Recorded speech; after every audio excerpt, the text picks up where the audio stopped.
Hello, hello. Hello, hello. I'm streaming. Hello, hello, hello. All right. That's live. There's some people here. Okay.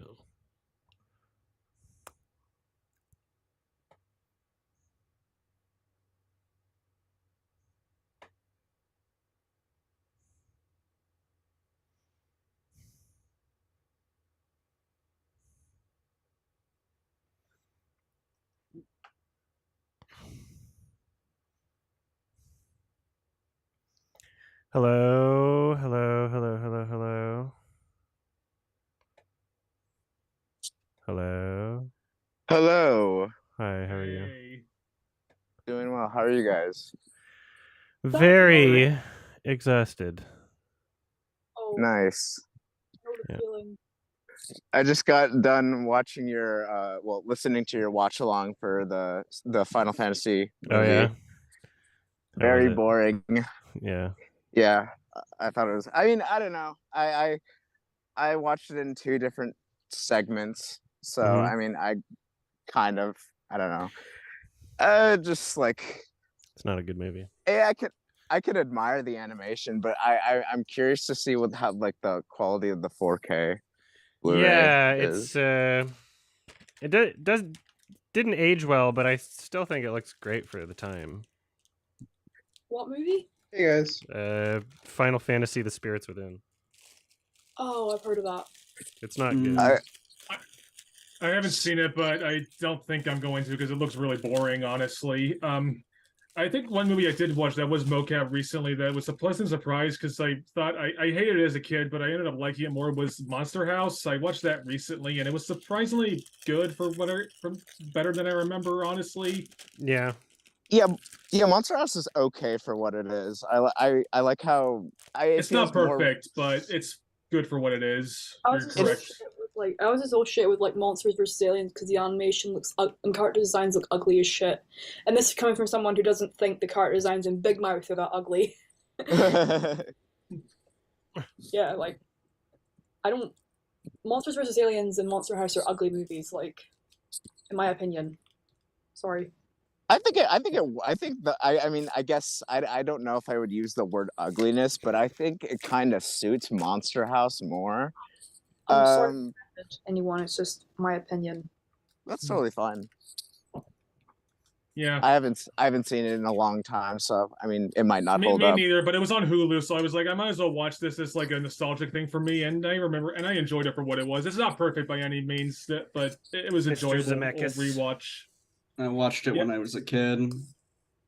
What's weird is Monster House. He's fallen off. Yeah, Pinocchio. Pinocchio. Quite a lot, actually. Quite a bit. My favorite Disney movie. Like, what the fuck, man? So, just saying he ruined my favorite Disney movie, other than Mulan. Did you watch the Mulan remake? I'm never gonna watch the Mulan remake because I know it's gonna ruin. Good. No, apparently, here's a fun fact. Probably you guys know already, but they filmed that movie near concentration camps in an area where there's camps in China, and they thanked them in the credits. Disney had the fucking balls to thank them in the credits, and it's like. Yeah, and then they defended it when they got backlash. I'm gonna do some move, but I'm just gonna set something as like on Disney Plus. They have this message for foreign movies like Dumbo or Aladdin saying, "Oh, we care about this thing. We care about this shit. We're going to learn from our fucking mistakes." And they're like, "You haven't learned. You haven't fucking learned, Disney." They're not a person.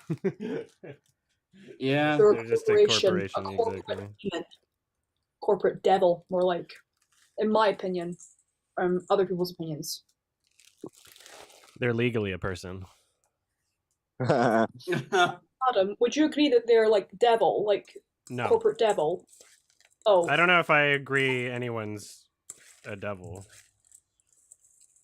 Yeah, like, maybe I'm saying, except maybe Ezra Miller, but I don't know. I have no That was a idea. joke. You got the Flash next week, Adam. You're gonna review it or something? Yeah, I'm definitely. We're gonna talk about it on the podcast. So I really want to make a suggestion for that episode, and it's totally fine if you don't, but like I feel like a really good recommendation for that episode would be we need to talk about Kevin. No, we got a better one actually. Oh, really? Okay. Yep. Talk about Ezra. Yeah, we got. Yeah, I don't know. Oh. Yeah, I almost saw so my theater got D-Box recently implemented into some screens, and I saw Spider-Verse on in D-Box, and yeah, I tried it out. It was like my first ever D-Box. I saw Spider-Verse 3 times. I'm probably insane for saying that, but the third viewing I saw in D-Box out of curiosity, and it's overpriced as shit. That's the one thing I'll say. It's distracting. And yeah, I was like, I had no idea how it was going to be, but then as soon as the movie started, it just started every time there was an action scene in the movie, it would just constantly shake your chair around and do a bunch of weird shit, and it was distracting as shit. Honestly, I thankfully it was a movie I saw already, but it was the two movies I could see were Little Mermaid or Spider-Verse. Right now they're playing Transformers in D-Box, but I took the opportunity to saw Spider-Verse a third time in D-Box, and not worth it. The only movie honestly. where it would have a point would be any kind of racing movie. That's it. If you did Astro Boy D-Box, then sure. Or not Astro Boy. Is that what is the one called? The Wachowski one? Speed Racer. Speed Racer. The other anime. It shouldn't warrant a higher price, in my opinion. It's just a bunch of bullshit, as BC was talking about earlier on Twitter DM and. Yeah, we were DMing each other and stuff, and I was going to rant about D-Bucks on his Patreon hangout because I was my first time doing it, and it's not worth it. Not helped by the fact that it was also additional, I saw it in the XD, Cinemark XD, which is just the really big screen, so it was another price on top of that, to be fair. What, Cinemark XD? Yeah, XD, yeah. Yeah. To be fair, my theater had XD before the XD meme became a thing, so it was before the whole thing. And now they're just stuck with it, or maybe they could just call it Cinemark Big Screen or something like that. That's what they should call it. Disney XD happened after it became a meme. That's true. Did it? I always liked Disney. that there was a Pokemon game on GameCube called Pokemon XD. It's pretty good. It's pretty good. Pokemon It has issues. X. I haven't played it in I haven't played it in over a decade, so it's better than Coliseum. I'll tell you that. Coliseum is a fucking slog. Okay. Jesus Christ. My Pokemon battle game was a Battle Revolution on the Wii. That was my one. Nice. I was drawing Slitherwing today. Oh, I was drawing Slitherwing from Pokemon Scarlet and Violet, the Volcarona thing. If you can see that. Yeah, Slitherwing. Slitherwing's just a big fluffy moth. I heard Silverwing first, but Slitherwing. Did anybody read Silverwing? It was a young adult novel about a bat that I liked when I was younger. Oh, keep talking. It's was Silverwing, and then the sequel's called Sunwing, and then there's Firewing, and there was an animated television show at one point, but I never really checked it out. But yeah, the books were good. I liked the books when I was younger. They were fun. What are your thoughts? Kenneth Opel, I think, is the Opel author. Oh, Adam, do you mind if I segue the conversation? Go for it. I was wondering, do you know what's going on with the Screen Actors Guild? Are they actually going to protest and go on strike? I heard that they voted in favor of the strike. So, the new Safdie Brothers movie is on hold right now because of the strike. Because there's weird rules, if you're a part of the Screen Actors Guild, you can't, if they vote to strike, you can't do anything. There was an article that came out saying Ryan Reynolds can't ad-lib in Deadpool right now because that would be writing. So I would say that it would be smart for them to just pause that too, but who knows what the fuck they're doing. I heard they literally had Imagine Dragons come down to try and get I saw that. That was hilarious. That was really funny. There's a video of that. Yeah, Imagine Dragons. The people had them come down to say, "Oh, stop the strike! It's not. You shouldn't be doing this kind of Really? shit. So stop it, okay?" They had Imagine Dragons come down there, yeah, and I like their Oh, look music this up. actually. Like, You I know, look shouldn't be this talking up. about that too much. I'm sorry. Sorry, I I'm They were forgot. sing- eating so much food right now. I woke up earlier and I had a Red Bull and I've been driving around doing errands and I went to the gym and I haven't eaten anything and so I just made something really quick. Didn't Imagine Dragons perform at the strike? I think they did, yeah. So it says that they were supporting the writers' Yeah. strike by performing. So I don't know what. Did you get? Is there an article saying that they were like anti-strike or what? What is the? I saw it on Twitter. Okay. When it, There Found a might have TMZ been a video game about of it, internet but not telephone. much Maybe else. there was a misinterpretation. Yeah. Hmm. It seems like they're for it, but they're not doing it yet. They have to like go through some hoops before they Oh, the officially actual strike. Yeah. It's not official yet. Yeah. The contract I ends don't at the end of the month. Actually, Oh, weird. I know the DGA, the Directors Guild, got had a contract that like is going to expire, but they Mhm. unanimously voted a new contract or something. So there's always the possibility that SAG-AFTRA will go for with a new contract more than stuff. I don't know when this is going to end, but it'll be fascinating in a couple of years, which is what movies and TV shows get fucked by this. Honestly, Mhm. that's what I think is going to happen. Yeah, I don't. Well, I mean, it's gonna be really. I don't think they're gonna stop striking until they get like what they want. So like what happened in 2007? Like they eventually like caved in and like gave them what they wanted, right? Is that? Yeah, basically. So it's weird when studios are kind of just like delaying the inevitable. Although I guess Netflix is like a new company entering this kind of thing, and that's really who they're they're striking against a lot of things, right? I don't know. Yeah. Most studios are striking. That's from what I'm aware. I don't know. I don't know really what else to say. I'm trying to like not be as annoying because I felt like the last Hangout I was kind of annoying, honestly. But I'm trying to be less annoying in this one, to be honest. So, Don't be Yeah. self-conscious. It's fine.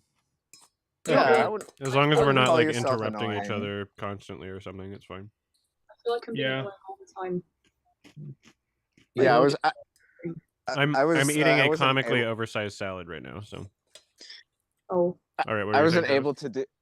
I wasn't able to be in the last live stream. Did I miss any noteworthy things that happened, or just? the last Hangout I told Adam about the existence of the Flaming Hot Cheetah movie, and Oh, that yeah. like led to him being like really upset and stuff. That Oh, was the really? funniest thing. Yeah. Really, you got upset over that? Yeah, I don't like that it existed. Interesting. Just And- the concept. Yeah, everything's a fucking brand movie now. There's like a weird phase we're in. Every brand gets a story. At least Yeah. Blackberry was good, but Yeah. I actually did watch the Flamin' Hot Cheetah movie on Disney Plus because it got released today. There's nothing noteworthy about it. It's incredibly boring. Don't watch it. It looks really low budget and low effort.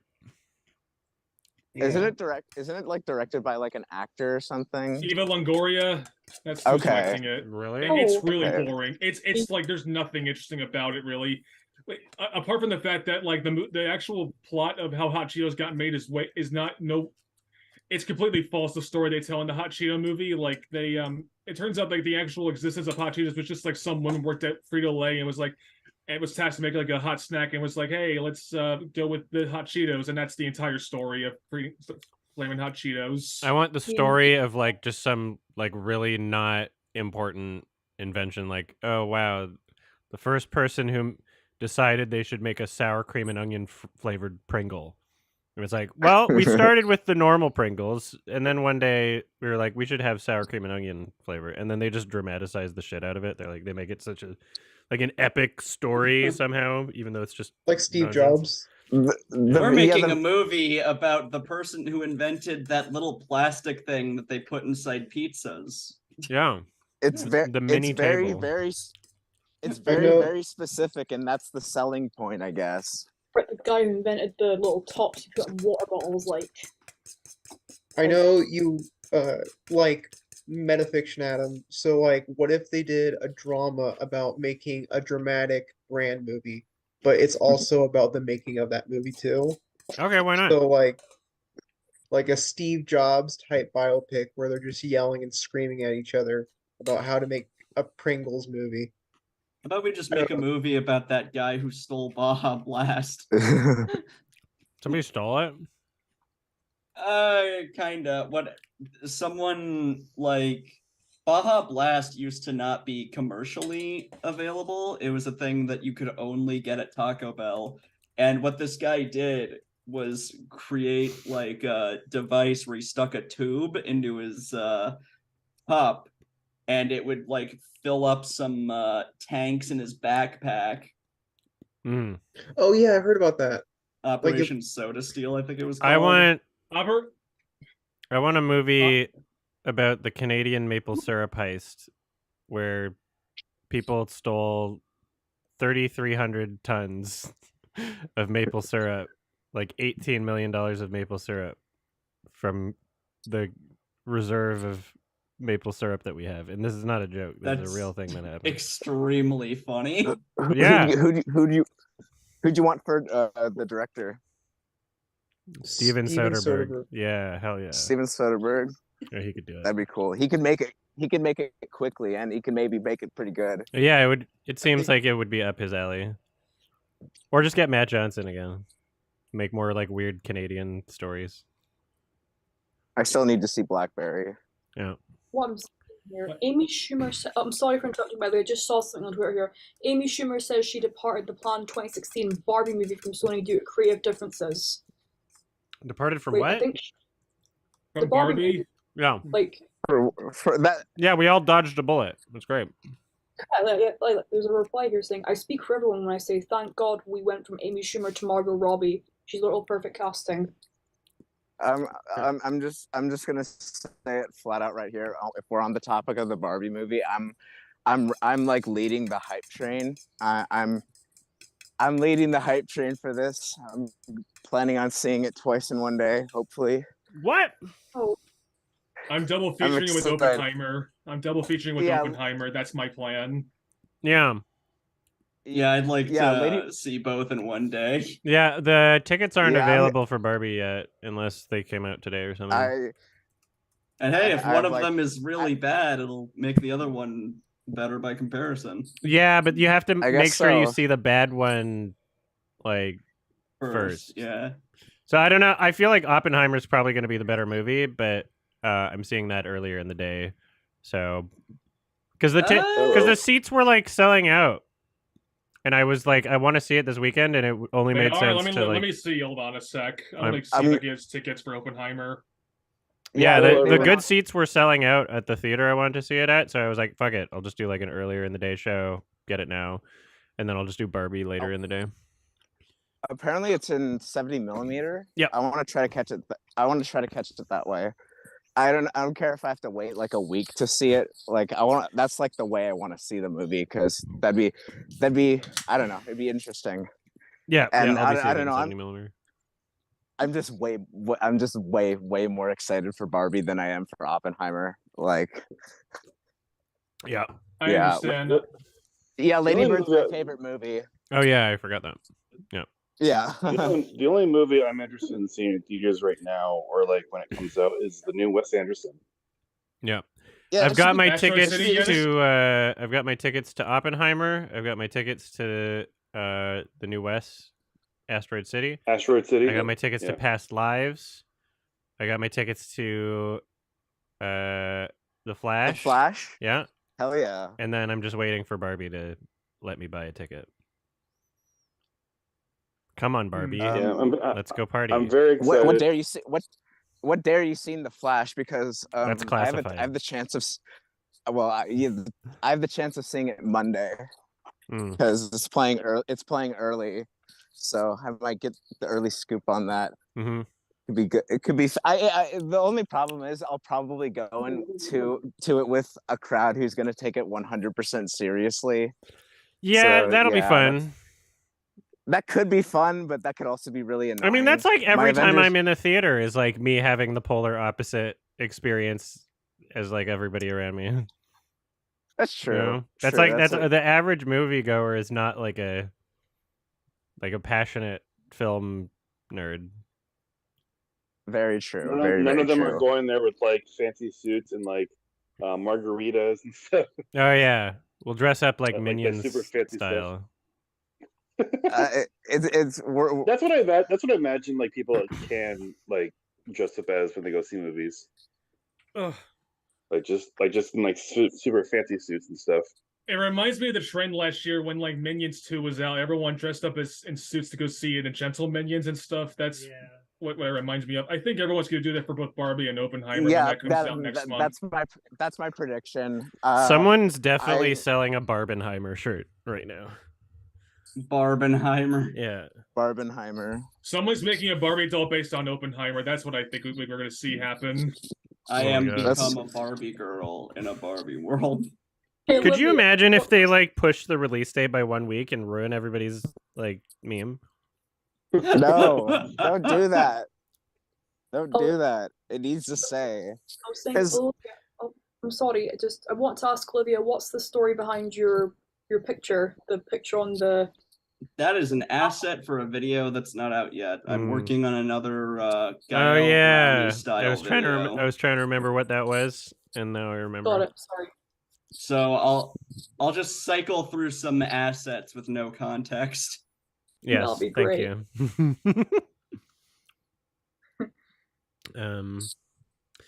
Yeah, Flash coming out soon next week. Fucking, it's gonna be stupid. Oh, is anybody hyped for Flash? Like other than like people that want to like see a train. I'm hyped for it to be like the end of the Snyderverse, theoretically. Yeah, it is. The definitive end to something that was never good, and some people like got obsessive over for some reason. Oh, Ezra Miller's career. You mean? That's true. Yeah, maybe. I don't know if that's true. I think Ezra Miller's probably even lined up to do more projects. Let's check it out. Is Ezra Miller like in jail or something? No, he's in a mental. No, well, he was at the premiere of The Flash, I think, last week or something, or was it earlier this week? I don't know, but he was at the premiere. He didn't do any interviews because he wasn't allowed to, but he did photos apparently. Ezra Miller was playing the Flash in Suicide Squad. I don't even remember the fucking character being in Suicide Squad at all. He was in it for literally like 2 seconds. Oh. He like it had something to do with the boomerang guy, I think. Yeah, Because like didn't they like get into like a heist or not a heist like they were on the run or something, like from police or something, and like yeah, I don't barely like remember. I just have no idea, like are they like back in the public eye or something after all of that, and like nobody, everyone's just being like, oh, nothing happened or something, or they're acting like nothing happened. That's what I'm confused about. Wasn't there like a scene in Batman v Superman where the Flash like fucking appeared to Batman in a portal or something? You're right. You are right. I remember that actually. I just remember that there was a scene where that does happen. I mean, I haven't seen it in like forever, honestly, but I do remember that scene. Weirdly enough, I think it's a really funny scene. Just thinking about it now, like I kind of want to watch it now. It's really funny. I want to know what Antonio Campos is up to. Let's see. I want to know if 4chan ever talks about these live streams while we're doing them. No. I mean, maybe, probably, but like, I don't know. It doesn't matter, it's right? Not worth looking. Yeah. Okay, Antonio Campos has a show called The Staircase. Interesting. I've never been on 4chan, and I've always been terrified of going on there because even out of morbid curiosity, I've just been like, maybe it's not a good idea because I literally have no idea what the platform is like. I just imagine like the most chaos, hideous shit ever. I mean, it was fun before Reddit existed, and then it just didn't serve a purpose anymore. It was just a worse version of Reddit. but like, what's going on there now? Like, because everything I know about the site comes from Pull, but everything else seems, from what I understand, not nearly as bad. Just a lot of like unfiltered like thoughts and stuff. Like people will actually like say slurs all the time or something, like just casually. Yeah. I mean, that's like a part of the appeal for some people is just like the edginess, I guess. But yeah. Yeah. But there'd be absolutely no reason for me to look at it right now, even if I just wanted to do it to like see what creepy or weird stuff is There's on there. there's no good like reason to. It doesn't matter. It's just a Right. bunch of shit posters and people trying to trick each other. Yeah. I just have this like paranoia that they're like talking like the film and television side is talking Oh about yeah, I these. mean like they don't like me. I don't think they like anybody though. You know, there was a period of time where like they were all really hyped about Red Letter Media, but you know, a lot of these people are just like hyper contrarian, and so as soon as something gets any sort of traction, they're like, actually, I don't like this also. So I don't know. It doesn't really matter. It's like looking. Not, I don't It's really like concern looking into the myself whether or not sewage. 4chan's talking about me. That part of my It's like looking life into the is sewage over. of the internet. 4chan's a fucking cesspool anyway. Who gives a shit? Yeah. Yeah. 4chan's a cesspool. Twitter's going to become a cesspool, or it probably already is right now. And Twitter has been a cesspool pre-Elon Musk, be honest. Yeah, Every website is bad. Now it's specifically a right-wing cesspool. Musk just likes to unban Nazis. And then like ban them like immediately after they like try to like incite violence or something. He just likes to signal boost people that help continue culture war nonsense and distract people from the fact that he should probably be paying more in taxes. Didn't he like unban Nick Fuentes and then like ban him like immediately after that? Yeah, I'm pretty sure that happened. Thing? That was pretty funny. Yeah. My favorite thing he did was when he unbanned Donald.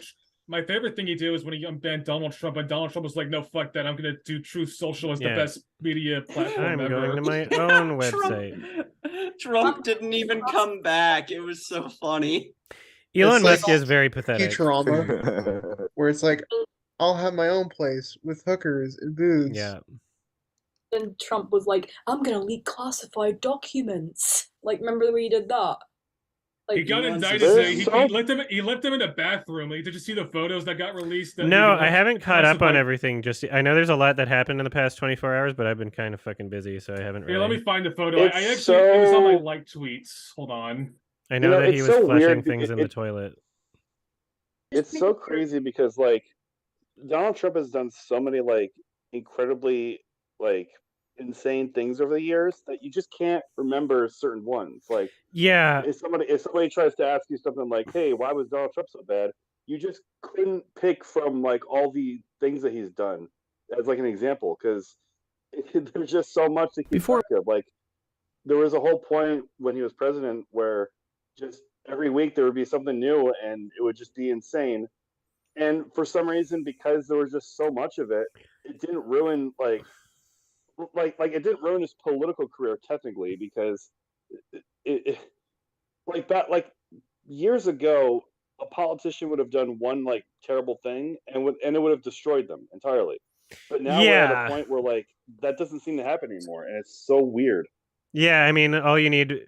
Reality is just what people make it. Like, if everybody kind of agrees to do one thing, they can just do it. Like, even though Pence didn't have like the legal framework to prevent the election from being certified, if he just decided like, oh yeah, well I'm going to pretend like I do, and if everybody else pretended like that was the thing, then it would have just happened, right? So, like yeah, it's an interesting sort of weird precedent reality that we're in. I want to go back to the time when politicians were canceled just because they yelled weirdly. Yeah. Yeah. Yeah, I don't know. It's weird. Okay. It's one of those. It's a very bizarre, very interesting. I think part of the reason why that this might have happened is because there's so many people that are like in their own bubbles of reality or like reality bubbles. Like most conservatives only go through they only get their news from like one outlet that's like heavily right wing, and everybody else kind of gets it from I guess left wing media or just like their own media, like traditional media or something. And you're never going to get like people on the right wing who gets their information from those sources any actual truths from from all the bad stuff that people like Trump do. So it's like they're being ignorant from what's actually happening, you know. And I feel like if they, and at this point I don't even know, because if they get exposed to actual like news or actual like facts that basically say that this guy is a bad person, they're not going to believe it because they've been incentivized to just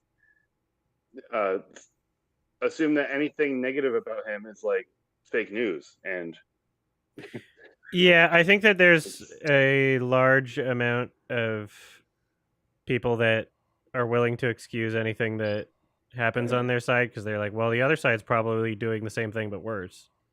So like Trump, his defense is like Biden had documents somewhere. Like that's what he's saying right now. It's like, why isn't Biden arrested for having documents at one point? It's like that's all he's saying. It's like we can't even focus on this topic at hand. Like we can't focus on the fact that he had documents. We have to like distract it. We have to distract everybody and point to like, oh, they're doing kind of the same thing, but maybe on a smaller scale. But they're definitely the worst ones. I didn't do anything wrong. Like it's so. I'll never understand it, and I don't think I ever will. Yeah, I feel like I understand it to a certain degree, but yeah, it's all just amplified and exacerbated by social media. Like what we see on Twitter and what people act like on the internet to each other are just so much worse than like a real conversation with real people. Yeah, I like keeping up to date with the news, but it's really exhausting, honestly. It's just like I have to take breaks from it before it like exhausts me and stuff. Although I only get my news from like either NBC Nightly News or I'll just watch like Philip DeFranco. I do Philip DeFranco as well. He's a good news source most of the time. I did like a tweet that was like that showed like the Trump bathroom documents, and it's like perfectly sums up everything. It's also just reminds me of like that time where he brought up that college football team and he gave them a bunch of like McDonald's hamburgers and Domino's pizza and shit, and it was just like, and it was you're all, the literal all president of the United States. Why there. are you giving me this shit? Honestly, you have chefs in your kitchen. Why not give them gourmet burgers and pizza instead of just ordering shit from McDonald's and because that's Domino's the most American thing you can do.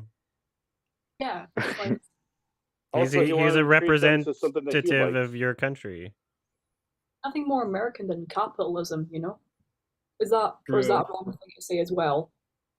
That's a wrong thing to say. I shouldn't. I'm talking about my ass all the time. You don't have to be so self-conscious. You're good. You're good. What's up, Nico? As an American. Sorry, Travis, if you wanted to finish first. No, I was just gonna say, as an American, you could totally say that. Hello, Nico. You can say. Okay, I'm sorry.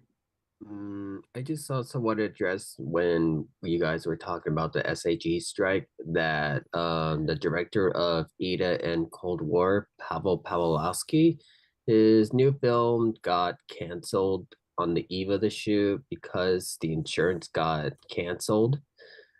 And he was just ready to shoot in Spain with Joaquin Phoenix and Rooney Mara. It was a film called The Island. It's from the director of Ida and Cold War. Yeah.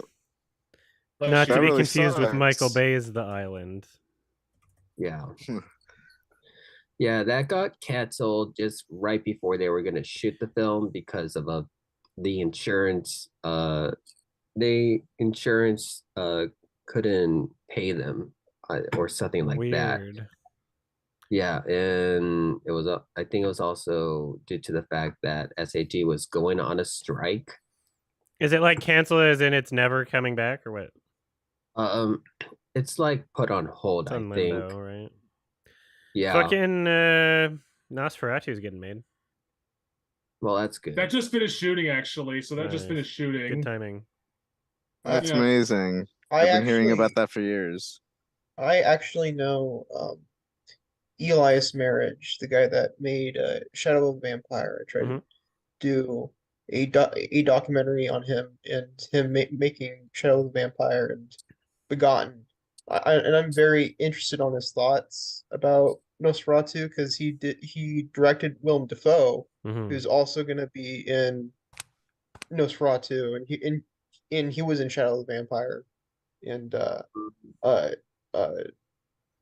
Mr. Marriage is very protective of that movie, and I just want to know what his thoughts are on that. Just a random tidbit, just a thing I'm just throwing out there.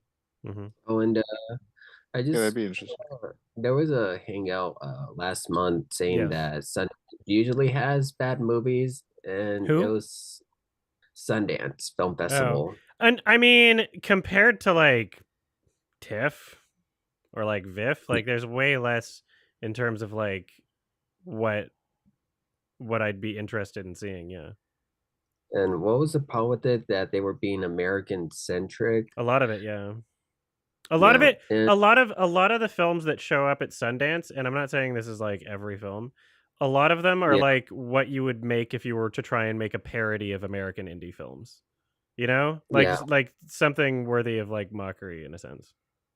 yeah. And does Venice Film Festival have any appeal to you? Like, would you ever attend it in the future? Sure, it's just further away, and I would have to plan for it financially and time wise. I would have to plan for it. Right Yeah, now, I'm kind of just sticking to the usuals I do. So TIFF and some VIF. I was invited to Fantasia this year. Like they're comping like a hotel stay, so I'm like, okay, hell yeah, I have to do that.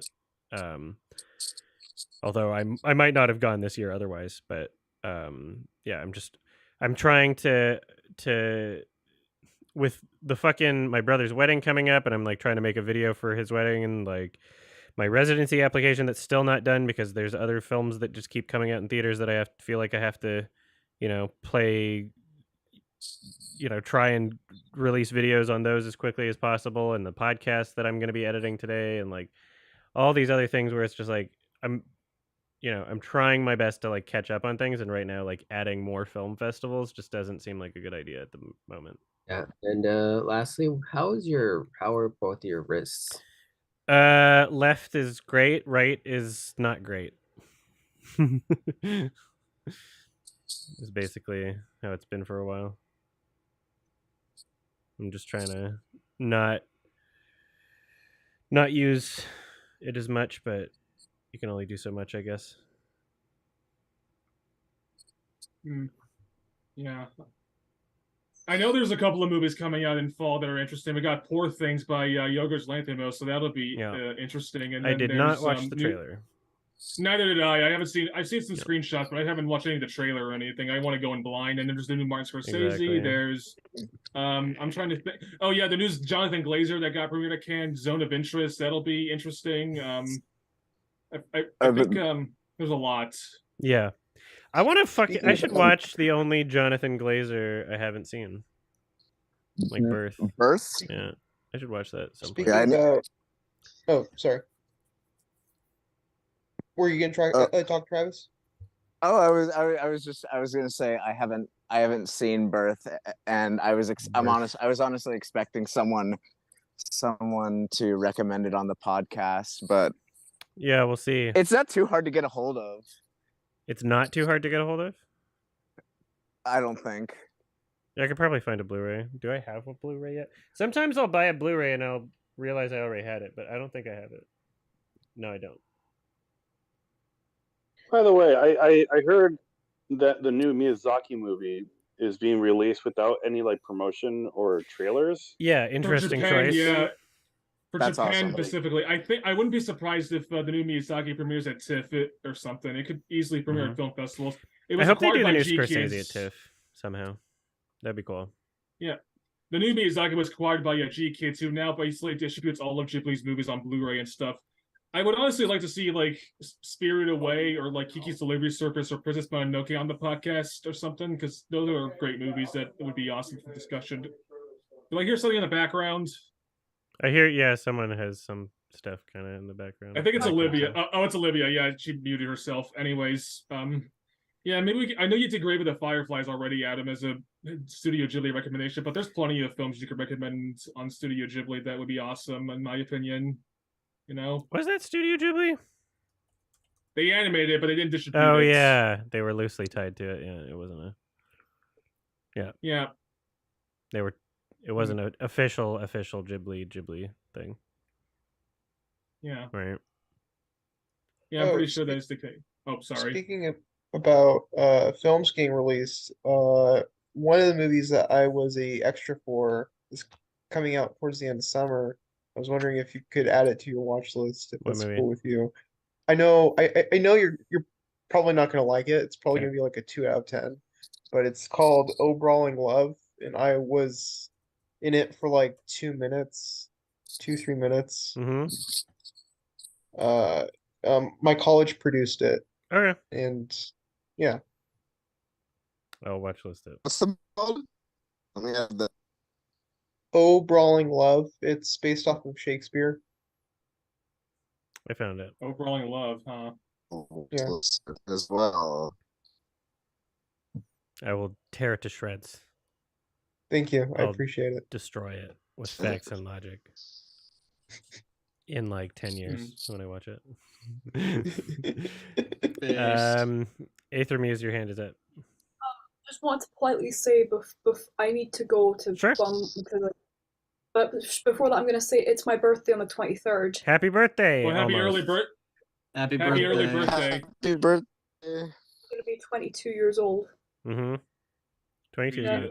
A year older than me because I'm 21 right now. My birthday was back in February, so congrats. Thanks. I just need to make things better with my family because we've been going through a rough patch lately. Oh, that sucks.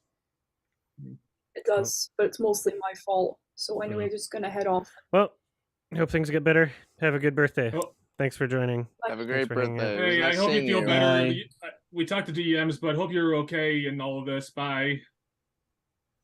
Yeah, me and Nathan just talked in the DMs earlier yesterday and today about this, but I'd rather not get into it entirely. Yeah, for there's specific no details. Yeah, don't. Let's not get into it. No details. Oh, Across So the Spider-Verse I- is the 11th best movie of all time on IMDb, and it is the best movie of all time on Letterboxd. I like Spider-Verse, but that's kind of cringe. I'm It's sorry. it's not. love I don't even think it's cringe anymore. I'm just like, oh, this is just how these websites function, and they should probably have some way of like accounting for that, right? They should probably, Yeah, if their current I think it's just algorithm part of the hype. allows this to happen every time there's a new movie that people like, where it's like, oh, this is the best movie ever made now, when like no one really thinks it is, but like the people, everybody rating it 10 out of 10 who's like, oh yeah, this is awesome. I don't think a lot of people say think it's the best movie ever. Like, I don't think any of those people think it is. Even I think everybody's Yeah. just kind of hyped for it and really enjoyed it. And I enjoyed it, but I can't enjoyed see it it a lot. I thought it was tomorrow. awesome. yeah, you'd think I that can't- you could design an algorithm that like accounts for recency bias or something, right? There's got to be a better For way to sure. do this. I don't know what the I solution want to is, see but the someone's got to Spider-Man design it. movie You in know? theaters, but Hmm? I want to see the new movie in theaters, but I found out that my theater is one of the ones that were affected by the Oh yeah. bad mixing. Apparently, like So, in a week, it's gonna be I'm not- fixed or something. I don't know what's happening, but Yeah. In a week. that's what there were some comments somewhere saying that they're getting sent fixed copies or something. Like some theaters got like bad copies. I was gonna go tomorrow, but if that's like something that Apparently, you Could can be call an and ask your issue. theater. Apparently, they know. well, there's a few theaters I can go to, Yeah. so I think there's only the one in my area. But yeah. I have multiple. I saw the same. I saw Spider-Verse 3 times, as I said, and one of them was when I saw it in D-Box and stuff. So that was an experience. I will say, like, even though the sound, what's weird is that in each screening the sound mixing was different. One thing that was consistent was that the sound mixing was bad in like the opening scene, but then the rest of it was better. But there were times in like certain screens where like the sound mixing was worse than others, but Yeah. it was mostly consistent in just one at least. There was there Nobody were like seemed- some important lines that I couldn't hear. Which is Yeah, weird. that's the only problem. That's really literally the only problem I have with the film. Apart from that, and that's the fact that it's part one of like a 2-part thing. And Mhm. yeah, I don't know. I really enjoyed Spider-Verse. I will say it is probably the best looking CG film I've ever seen. Like I have no qualms in calling that, honestly. Like Sure. because I Yeah, I think mean, it's a part- really vibrant and colorful and creatively presented movie. I think it looks great. Yeah, that's why I have no qualms calling it like the best looking CG film I've ever seen in my life. Like I really don't have any qualms saying that. I have a question though. So Mhm. Spider-Verse 1, definitely had an impact on animation because now we're seeing like films kind of take inspiration from it. We saw Puss in Boots take it, and it worked out for that film. And then there's Ninja Turtles coming out in August, which that's inspiration. And there's that movie Nimona coming out at the end of the month, which has inspiration from Spider-Verse with the cell shaded What's the stuff. other one?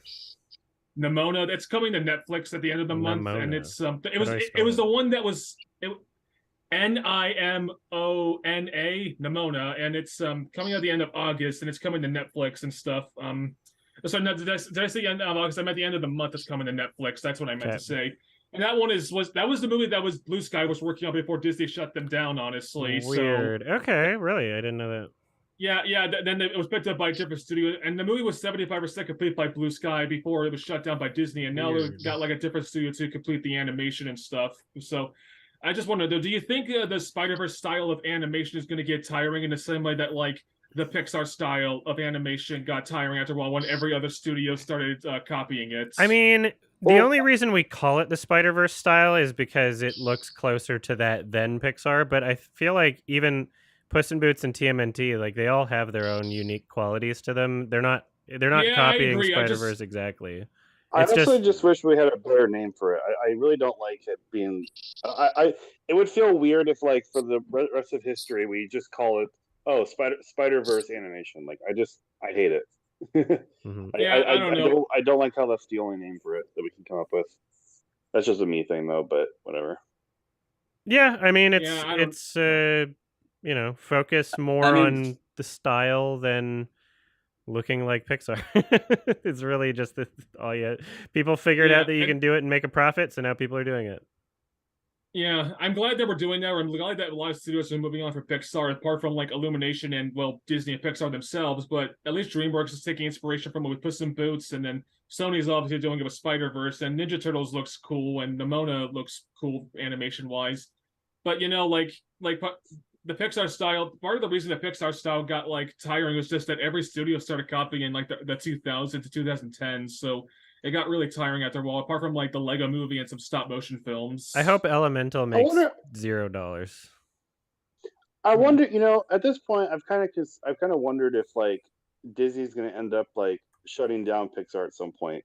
Good, do it. It feels like they're getting to that point. Yeah, it feels like they're getting to that point. Is anybody even working at Pixar that's like from Pixar anymore? Like Pete Docter, who did Monsters Inc., is still working there. And I mean, they'll all just get absorbed by Disney Animation anyway.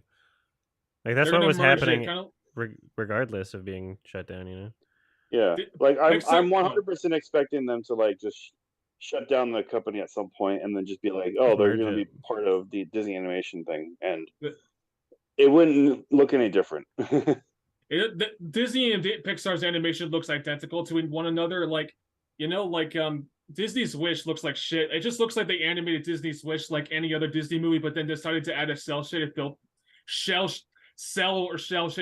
sorry if I'm mispronouncing the name. They just decided to add a filter on cell shaded filters. Yeah, thank you. They decided to add a cell shaded filter to Disney's Wish just to make it look like, hey, look, we're doing stylistic animation. Yeah. But meanwhile, it's like animated as if it's like just animated like Frozen or Moana and shit. So I don't know. I do think it's kind of sad that the Mario movie's making to make more money than both Spider-Verse and Puss in Boots, when I think everyone in this chat will agree that Puss in Boots and Spider-Verse are like a million times better than Mario. I don't think it's a controversial thing to say. Well, keep in mind, the Mario movie was made by Illumination, and usually they have like pretty small budgets compared to most other 3D animated movies, and so that allows them to make like a bunch of more like gross revenue with their movies. And especially with the Mario movie being as huge as it was a huge return. So yeah, because I haven't looked at the budgets for Spider-Verse, but I would imagine it's much bigger than the Mario movie. Spider-Verse's budget is $100 million, and I'm pretty sure that Spider-Verse, the new one that just came out, has 1,000 artists working on it, which means it's more artists than any other animated film to date, I think. Oh, weird. I'm pretty sure, it's 1,000 artists that worked on Spider-Verse alone. To be fair, they did outsource some of the animation to like other studios. Like if you say the end credits of Spider-Verse, this isn't a spoiler, but they credited like Titmouse as like additional help with the animation. Okay. And they credited some other studios help work on the animation. And stuff. Yeah, there's some interesting blends of styles.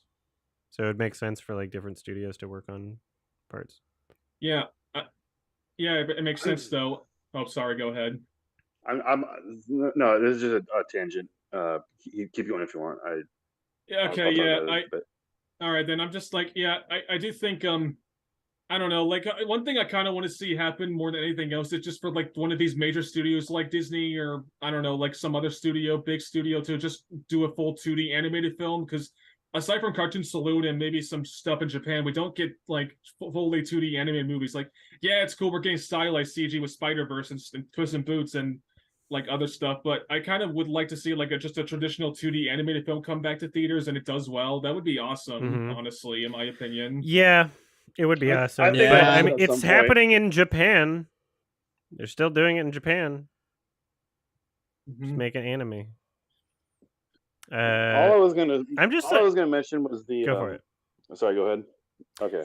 Well, I mean, I was just gonna mention the fact that I guess Universal and Nintendo are now doing Zelda with Illumination, which is just the worst thing I could have hoped for. With Cringe. It's just going to be the same thing again. It's going to be Cringe. well, references here's and the bullshit. thing. Here's the thing. There was a lot of people that were like making excuses for the Mario movie, saying that it didn't have the best writing because the video games don't have good writing. But they're not going to be able to make that same excuse for Zelda, and it makes no sense or makes no sense on a creative front.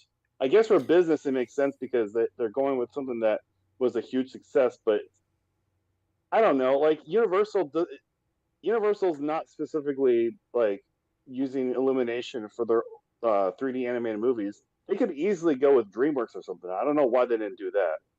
Well, I feel like that would have worked a lot better than they're the Illumination. most successful animated movie of all time now, so I just thought of a theory as to why maybe they're not going with DreamWorks. I think DreamWorks will want to have more creative control with like Nintendo, and Nintendo probably wants to have more control over their movies, which is why they went with Illumination in the first place. Yeah, maybe. Nintendo had a lot of control over the Mario movie, apparently. So maybe that's why they're going with Illumination for the Zelda movie, just because they have more control over it, as opposed to they went with like, I don't know, Sony Pictures Animation or DreamWorks Animation or something like that, because like those animation studios want to have more control and creativity in their movies, and Nintendo was just like, no, we gotta have control over our products and stuff because they operate like that. I'm just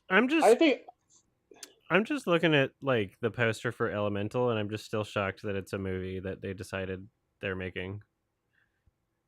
I still love that they made a like tweet saying "let out your wildfire side" or whatever. Oh God, really?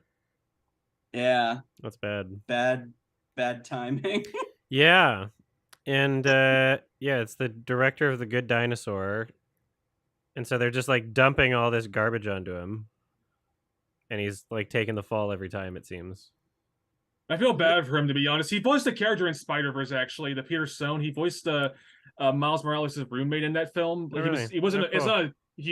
It's not a huge spoiler because it's very minor. But he voiced Miles Morales' roommate in that film. He also voiced Remy's brother in Ratatouille, so he's got experience.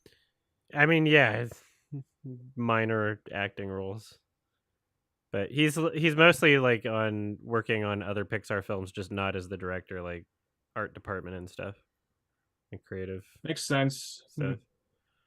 Yeah, I don't know. I usually go see Pixar movies to theaters, but I'm probably just gonna skip Elemental because it just looks so uninteresting to me. No one wants to see it.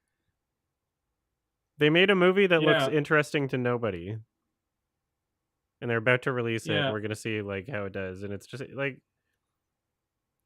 somehow like I don't know what they're gonna do. I don't know what their excuse is gonna be. I think what's so funny about the fact that Elemental is like has bad CGI is that there was a YouTuber named I think Kevin Timmer who made like a parody like scene from the movie. That basically looked like exactly like their what style. the movie at least looked.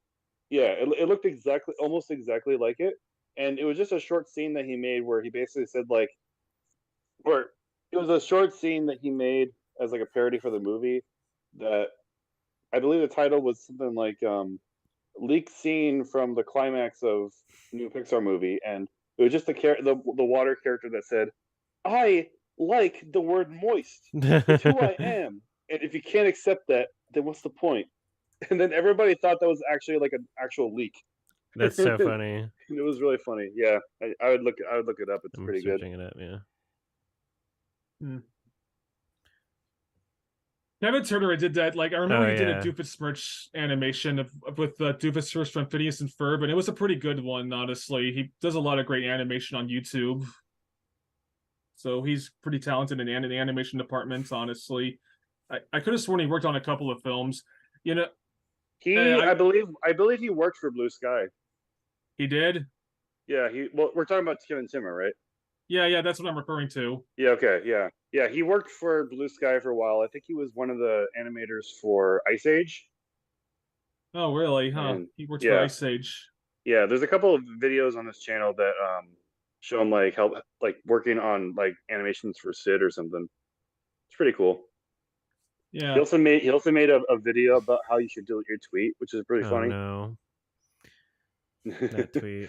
Speaking of tweets. Yeah. Speaking of deleted tweets. That's bad. Oh, did the Pixar delete that tweet? I didn't know that. Was that because of the wildfire stuff? I didn't know they deleted it. Yeah. It reminds me of another tweet that Disney made. Adam, you did the Chicken Little watch along. There was a tweet that on the Disney account where like they had like a picture of like Chicken Little and his piece of shit dad being like, get yourself a dad who loves you the same way, and then everyone quotes you, and it was like Chicken Little's dad is like just a complete asshole who like hates his son, and he's a bad just like dad. Yeah, it reminds me of when that happened. By the way, I was gonna ask a question about your watch along. Did you notice that they lobotomized the Fox character? No. No, I didn't. That was the one thing I was hoping you would get to see. Oh, sorry. That's what they fucking did to her in the end. Yeah. Well, like what happened was they were trying to like teleport everybody back to like where they were, but somehow when they were teleporting back the Fox girl character, it messed with her mind and it turned into like a really what do you call them, like a Victorian style girl or something, and she kept singing Lollipop, and it was like I completely forgot about that for a long time, and only remembered it when I watched the movie. I was like, what? Let's see. Fucked up, isn't it? Like she's dead now, basically. Yeah, I just she died, and the only reason why she, like, they even said that they were going to try to fix her, but then Pig comes in and he's like, no, she's perfect, and then they both start singing Lollipop together, like. Yeah, I did not catch that. I was so not interested in what was happening. It's like the most insane thing to end the movie on, man. So she's singing Lollipop. I'm trying to remember the context of any of that. I just like the tweet that I was referring to earlier. You can see the tweet that I was referring to. They still have the accounts. So I just don't. The Fox character wasn't that memorable or distinct to me in the first place, so nothing seemed out of the ordinary when they were like near the end. I was just like, oh, a character. Well, in the movie, she was portrayed as being like the top person, or like all that montage of Chicken Little like trying to learn baseball. She was like the top star in the team. So like she was like the popular girl. They just, basically. I mean. They didn't give me any reason to care about like the ensemble of characters, you know? Yeah, I felt like they were all like kind of poorly developed. When I rewatched it, I did kind of realize like, oh wow, like they don't really get much screen time, even though they're like kind of in the movie. Mm-hmm. Yeah, I think she's at least like I kind of interpret her as like a bully character. Yeah, I wasn't really sure what they were going for. I didn't really pay too much attention to that character at all. It's a bad movie. It's like really, it's awful. Really I hate it. Fucking awful. It was Disney's attempt to be Shrek. That's the thing. It was Disney's attempt to be Shrek, basically. There's a lot of attempts to be Shrek. As much as I hate the movie, it is kind of a guilty pleasure for me, because it's something I watched a lot as a kid, even though I know it's terrible. But so it's like you're hoodwink because I hoodwink a lot. Pretty much, yeah. Like I remember most about the movie at this point, and it's like, yeah, it's like my hoodwinked, exactly. Yeah, that's funny. The plot is so funny. It was that movie and Barnyard that I watched a ton as a kid, and just didn't really have any didn't really have any concept of like terrible movies. I just like seeing stupid shit in films. I just think it's kind of funny because the original story of Chicken Little was, to teach the moral against like alarmism and fucking because it's like don't freak out. It was a nothing. weird, like they they didn't even stay right consistent with it.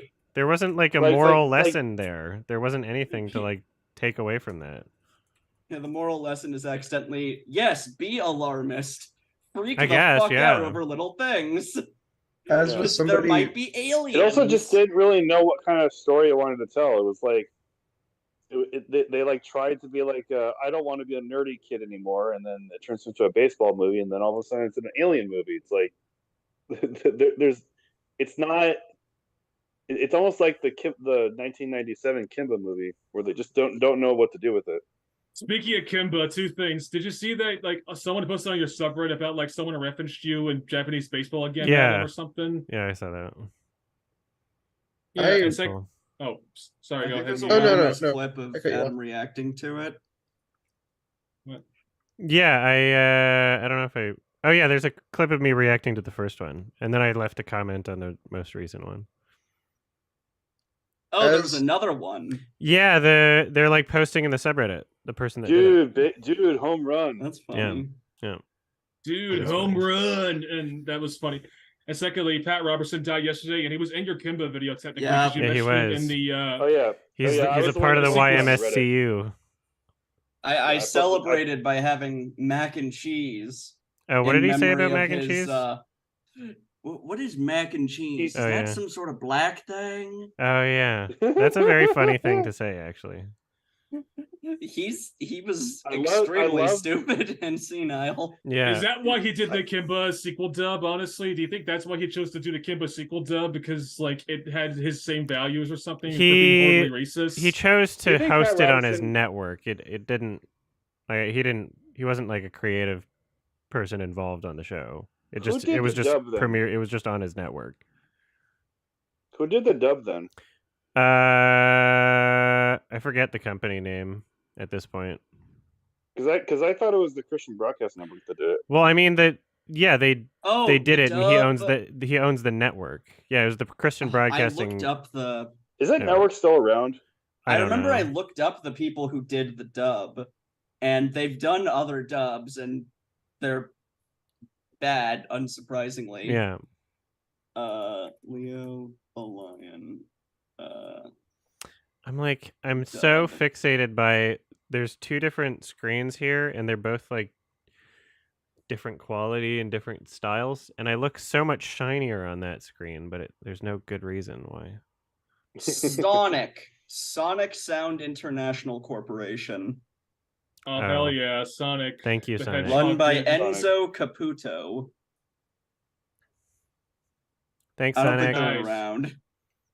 Thank you, Sonic the Hedgehog, for giving us the worst dub of all time. I mean, yeah, it's up there. It's definitely impressive. But okay, so I have no context for the Christian Broadcasting Network. So, is there a reason why they like put that on that channel? Because it didn't seem like it had anything to. Because like knowing Pat Robertson, he was like a very super Christian person, or like at least that's what he tried to like present himself as. Especially he was the Matt Walsh back in the day. He was like the Matt Walsh back in the day. That's how. But what I'm wondering is like, was there anything Christian related with the Kimber sequel series that they put on there? A lot of, or did they just get the rights for it? I don't know if I'll be right back. I'm gonna get some water. I'll be right back. I don't know if it's a channel that I don't have, so I don't know if I'd be just because something says Christian Broadcasting Network doesn't mean that every single show is like Christian related. It just means it's like safe for Christians or whatever, right? I think he probably just didn't care. Yeah. I think he's just a greedy fuck. Maybe what he wanted to do was like he didn't want to have like everything religious. Because like he wanted to at least have something that would be fun for kids to watch. So he just put like random cartoons on there just to like let kids watch it, and then maybe those kids could also like see the more Christian related content or something. That's my theory, at least. But the fact that like you would choose that show, which is very much it doesn't feel like it's for kids at all. It's kind of funny to me. It's Is if like if yeah. you didn't realize that show was not necessarily for kids because there's like violence and stuff. And yeah. I don't know. And that's a good point. It was the 80s. I have no idea. It was like I they didn't have like VeggieTales in there, did they? Probably I wouldn't be surprised if they did. It might not have been their like home network, but like yeah, to rebroadcast they might have at least it. tried not to like make the entire thing just like Christian propaganda, basically. Mm-hmm. Because like I don't even know if VeggieTales can be considered propaganda. Yes, VeggieTales is 100% propaganda. But there's at least good parts about it. I think, at least from what I remember. VeggieTales is a good meme. My parents loved VeggieTales because they had tons of VHS of VeggieTales and they would play it for me all the time. So I grew up with VeggieTales a lot when I was still like doing church and stuff. But I go back to VeggieTales because I think a lot of it's free on YouTube because they upload to the official YouTube VeggieTales channel and stuff. But it's not as like blatantly Christianity stuff as like Bible Man or some other crap like that. The only things about the show I think I've read somewhere that the show was trying not to like be specifically like Christian propaganda and just be something that would like be fun for kids to watch. And obviously they would like do retellings of stories from the Bible, but like they never actually had like a character that was Jesus, for example. Like they wanted to like be just more like fun for kids or something. Kimber was Jesus.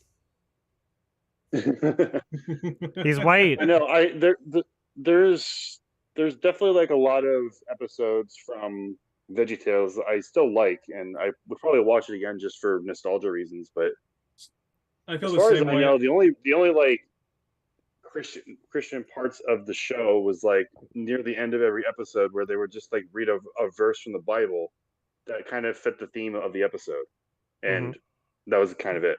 I mean, they did and then I think later they started to make movies that were like basically adaptations of it, but instead of like Moses, it was like the Ballad of Little Joe, for example. There was oh, sorry. Yeah, and I thought those are cool. And then there was like the Jonah movie that they did theatrically that like caused almost bankrupt the entire studio because of like various reasons that led to it being a bomb and stuff. And it's really, I think Saberspark has a great video on VeggieTales. Definitely watch it if you haven't already. And also there was a thing about controversy about VeggieTales recently where they got rid of the OG voice actors and replaced them with new voice actors, and everyone hates them or something. Yeah, that's the thing. Also, the old CG animation from the earlier versions of the show is gone now. Apparently, like they redid everything, and it kind of looks. What do you mean? Like, did they George Lucas VeggieTales or something? No. I think they did like they rebooted it, but they didn't like use like the art style was different. Oh. I know you're referring to. You mean the Netflix shit? Really? There's a Netflix. Oh yeah, I forgot there was a Netflix VeggieTales. Yeah, I don't know. I thought you for a second you were saying like, oh, they're doing the same thing but with new animation. I thought you for a second they were like, did they George Lucas like the old VeggieTales stuff? But no. I was just referring to like some sort of reboot that they did where they had like a completely different art style. That makes much more sense what you're referring to. I haven't seen the reboot, but I also haven't seen VeggieTales in a long time. But I grew up with it and stuff. Sorry if I'm burping. I'm reading the episode titles on VeggieTales. The top-rated episode, according to IMDb, is called "God Wants Me to Forgive Them!" ! Which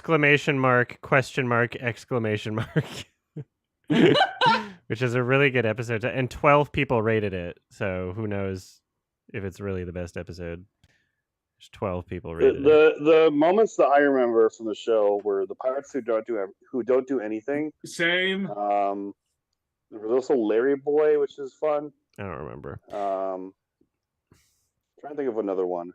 The bunny episode where it was like they tried to cook the some of the characters with chocolate. Oh yeah, that's right. That's the one I remember a lot. And then I don't know. There was the song, David, the the cheeseburger David and song. Goliath one. The David and Goliath song. Yeah, there's that, and there's the cheeseburger song. That's the classic.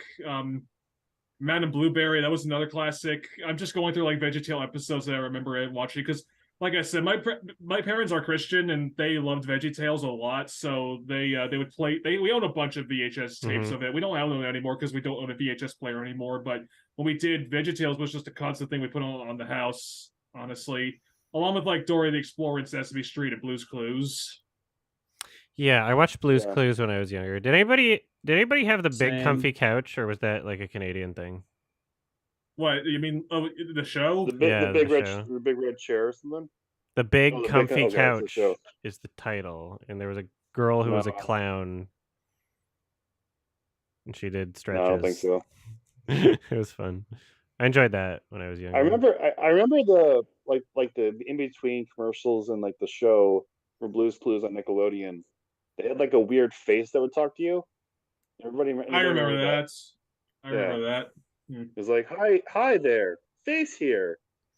I think that raising children on animation was an experiment, or like on television. I mean, like just on like imagination, I guess. I don't know if it turned out great. I don't know if that was like a good thing to do. I was also thinking about that the other day too.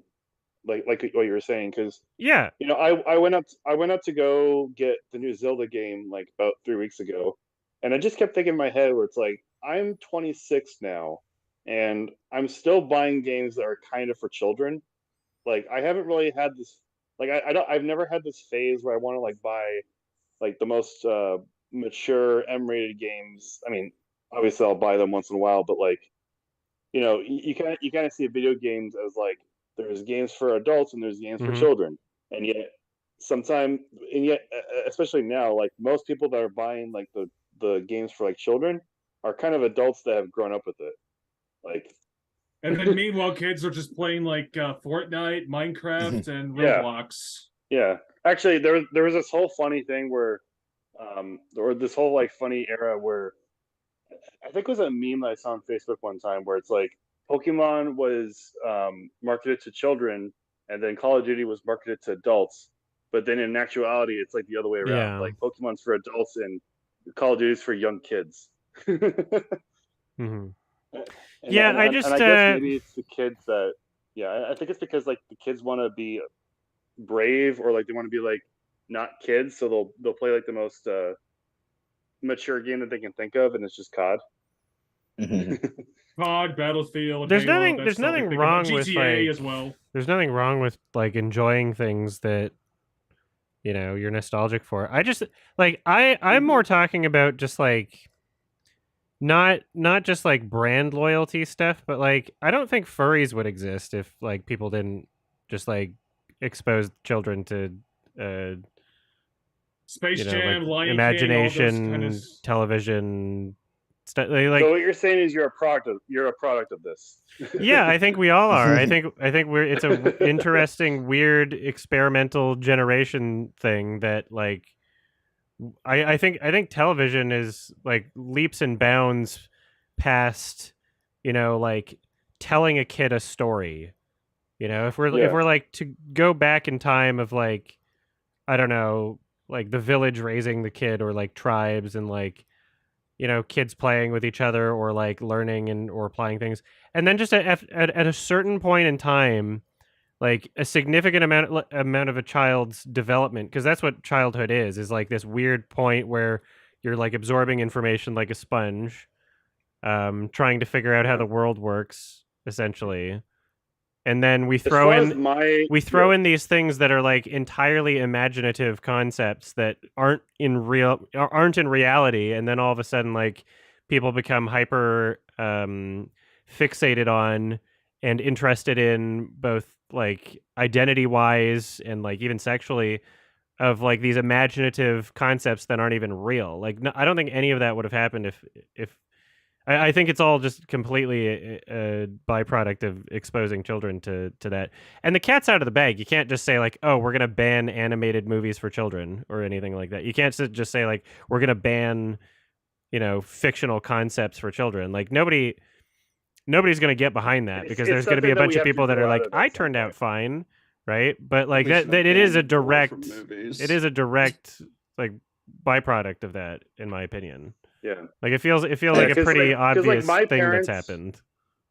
Yeah, because I think most people, especially that are like my parents' ages, they don't really have that feeling, especially since the internet wasn't around. But like you do kind of see hints of it. Like my dad really liked Star Trek, and still is kind of like he kind of got in like the very early stages of that kind of thing with Star Trek, and but it never turned into anything where he was like a super mega fan or anything. But seeing how like he grew up in that kind of era where that was starting to become a thing is pretty interesting. And then my mom really loves like Snoopy, and she likes she doesn't like decorate everything, but like every Christmas I've given her like Snoopy like knitted socks or something like that. So yeah, it's so weird. Like I don't know, I think it's probably like if we were to gauge like how human beings are supposed to be based on like what we are evolutionarily, right? Then like probably maybe not raising children on television is a good idea. You know, like if we're not, I'm not saying but like now we're in an era, now the cat's out of the bag, it doesn't matter. But like but now we're in an era where like kids are growing up on phones. Yeah, like, it's same thing. I was gonna mention like imagination and like meme, like all this shit. Like we're gonna have a generation of kids growing up on Cocomelon now.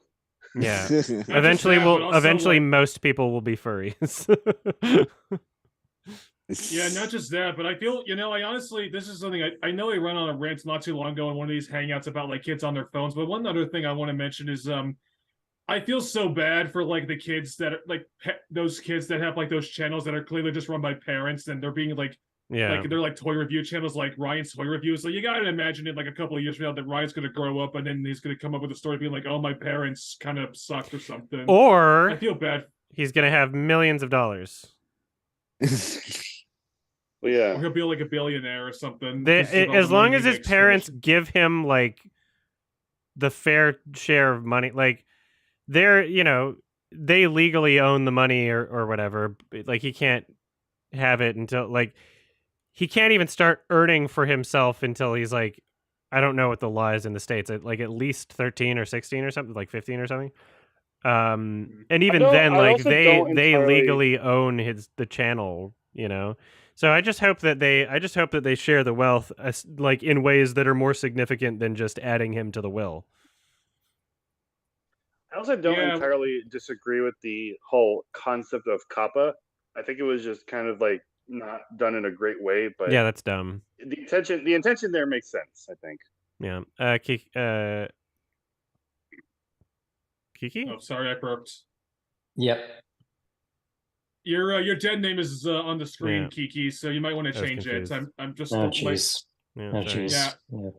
Okay. I didn't want to say it out loud. I just wanted to let you know. That's all. Thanks. I appreciate you guys knew me back then anyway, but yeah, I'll fix that. Yeah. So I was gonna say, like, the whole "I turned out fine" thing is interesting because you also see that with people saying that about beating kids. Yeah, they're like, my parents beat me and I turned out fine. Yeah, you also think it's okay to hit children, so that really says a lot about you as a person. So yeah, you grow up in an environment that your parents put you in, and you just think it's normal. Yeah, like you don't really have any concept of like what's normal frame and of reference in that case. Yeah. Point of reference. Yeah, and then like what was I gonna say? Yeah, it's interesting because the 50s were actually like a super consumerist driven decade. Yeah. Especially in like the primary thing with the 50s was like it was post-war, and then the whole thing that drove products back then was convenience. Like if you look at like a lot of the products that came out back then, it's like Chef Boyardee, for example. It's like, Yeah. oh, you are a housewife who spends all day cooking for your exhausted husband. Let's make that a little easier with spaghetti in a box.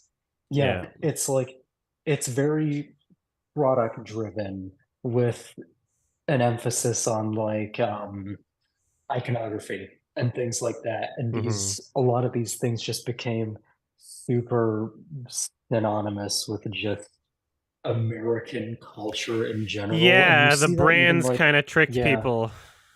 The brands kind of like incepted people. Yeah, it's like they're like essentially products under the guise of like we're Americana. friendly.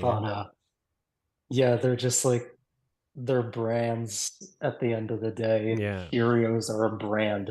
Coke is a brand. It's like these are inherently American things because America's inherently consumerist driven. Yeah. When you buy a T-shirt when you buy a T-shirt from the store, it's like you're wearing an advertisement. Yeah.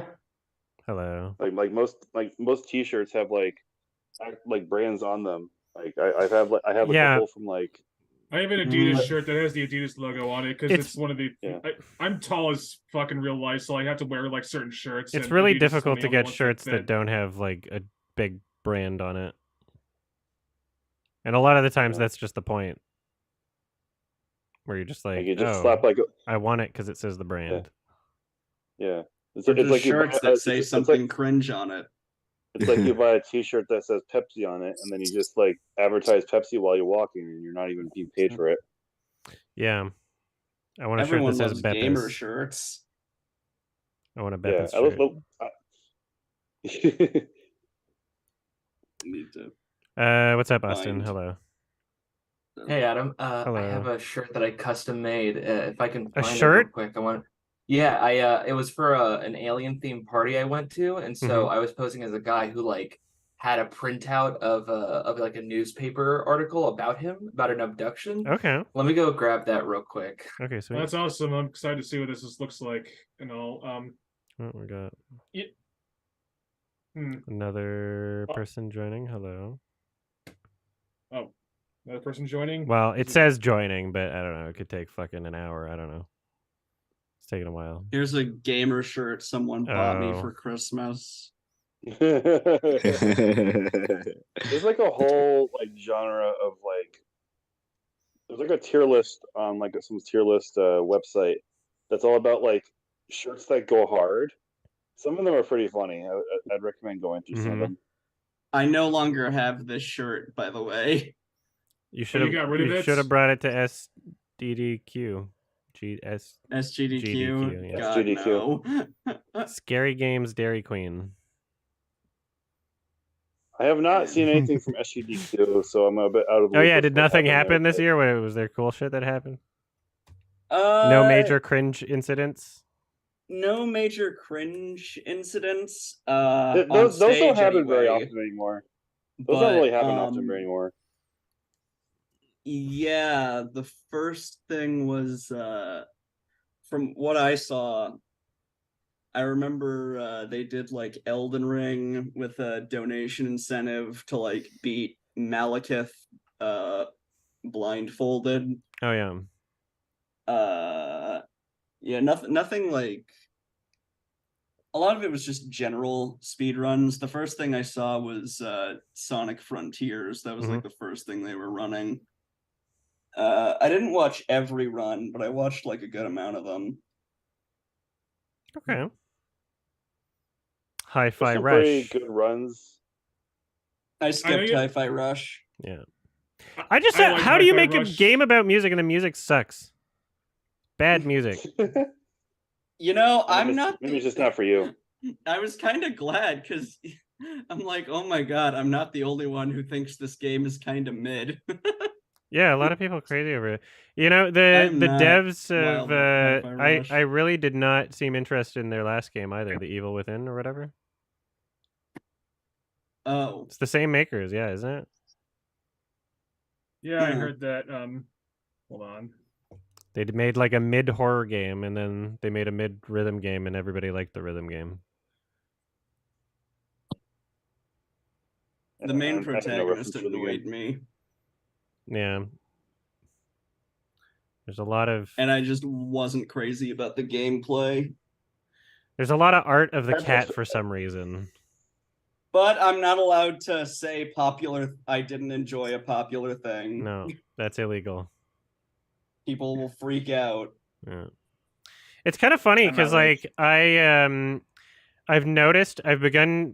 began to notice that a lot of the time people are getting sneakier about like being upset about me not liking a popular thing, as in they won't directly say that that's what it's about, but they'll like show up on the subreddit like the day that the Dune trailer reaction came out, there were like a few posts on the subreddit like, man, how come Adam's trailer reactions are so bad and annoying? And just like not exactly that freak, but pretending that it was, they were pretending that it wasn't about Dune, that it was just like a general thing to say, and it was like so obvious. Like, okay, every other time I, shit on something, and then just the one day that I'm saying like, oh, I'm not excited for Dune. I'm sorry, I'm not so hyped for it, and it looks like not amazing. Then all of a sudden I've pissed some people off enough that it's like, oh, actually everything you do is bad, and I just felt like saying it now. It's just a coincidence that I'm saying this right now, and that other people are saying this right now also. Yeah. They also try to cop out by saying like, "Oh, he always complains about 4K." Like, yeah, that's really funny. Yeah, the first thing that Adam's gonna like notice when he opens the web page, like, yeah. And actually, yesterday I had an urge to just rewatch some scenes from The Thing, and as I was watching, I was like, "This kind of doesn't look great." And then I realized, wait a minute, why don't I just like try to find a upload from those scenes on YouTube in 4K, and they look so much better. Like even though I was like watching on my phone or anything, but like I have the 4K. They seem noticeably better, and yeah, I would like to see more 4K stuff. Mm-hmm. One thing I did recently, I used to have like a 4K Blu-ray player on Xbox Series S, which is the one without the disc drive. But recently, I sold both of those. I just got the Series X, which is the one that has the disc drive, because it has a built-in 4K Blu-ray player with it, and I could keep my Xbox games that I already own on my account. So it was kind of like a 2-in-1 thing, and it worked out well for me, thankfully. So that's cool. It's something I did. I bought a PS5. It comes tomorrow. Austin, did you find that shirt? Your mic is muted. I did. Well, at least I found the picture that I used for it. This is just a good incentive that I haven't done my laundry, and I should probably do that. But I have the shirt that I used. So let me copy the link to that. And there's nothing profane on it. Okay. I just noticed this asset has one single like white pixel on it. Oh wait, that's not. Yeah. No. Fuck, I gotta get rid of that. You always do the magic wand outside just to make sure, because it'll make it show up. I usually put like a green background, but yeah, magic wand seems like a better idea. Mm-hmm. Yeah, magic wand. It'll make it like kind of visually moving and obvious. Yeah, I know. Boy admits to alien pointing at him with big and or cool finger. Oh, there's Mr. Avocado. That's great. That's awesome. Well, it's a little hints. I couldn't find the fucking oh wait, what are you looking at? The link in the chat was the thing, the alien thing. Oh, never mind. I had that plastered over his shirt. It's really cool. That's a really cool thing you made. Was that something you made, or Austin, or was that something? Well, that's really cool that you made it. I liked what you did there. That's really awesome. Taylor, what's up? Oh, sorry, Austin. You can finish talking about it. No, please. You're fine. Totally fine. All right, Taylor, what's up? I just wanted to stop and say hi to everybody. I'm not going to be able to hang around. It's my grandfather's 90th birthday today, but I just wanted to say happy birthday to your 90th. And hello. Hello. Your connections. It took you a while to get in. I feel like your connection's probably bad wherever you are. it's shit. Yeah. So I'm just gonna go, Is and I it just a- want to say hello, and I look forward Yeah. to hearing your guys' discussion later. Is it also the Yeah, 90th? hello. Is it also the 90th birthday of your Wi-Fi router? Feels like it. Feels like it. Okay, guys, I'll see you next month. Bye See you next bye. month, Thanks for Phil dropping See you by. Taylor. next month. Bye. Peace. Good seeing you. I got rid of that little white pixel. There we go. Hmm. Nice. Thank you. I couldn't find like whatever your fucking gin brand was, so I just went with this Oh. random one. What did I say? I said a bunch of different stuff. Fredericks, I think. Friedrichs, yeah. Yeah, I like looked it up on Google Images, and I'm like, I'm not sure what I'm looking for, so That's I'll just fine. use this random gin. Bombay.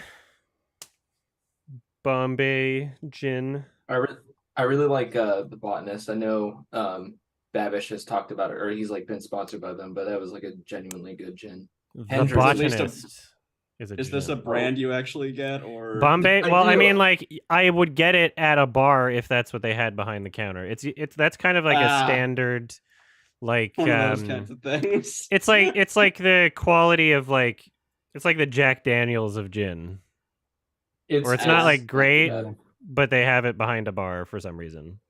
You said binge with Babish? Yeah.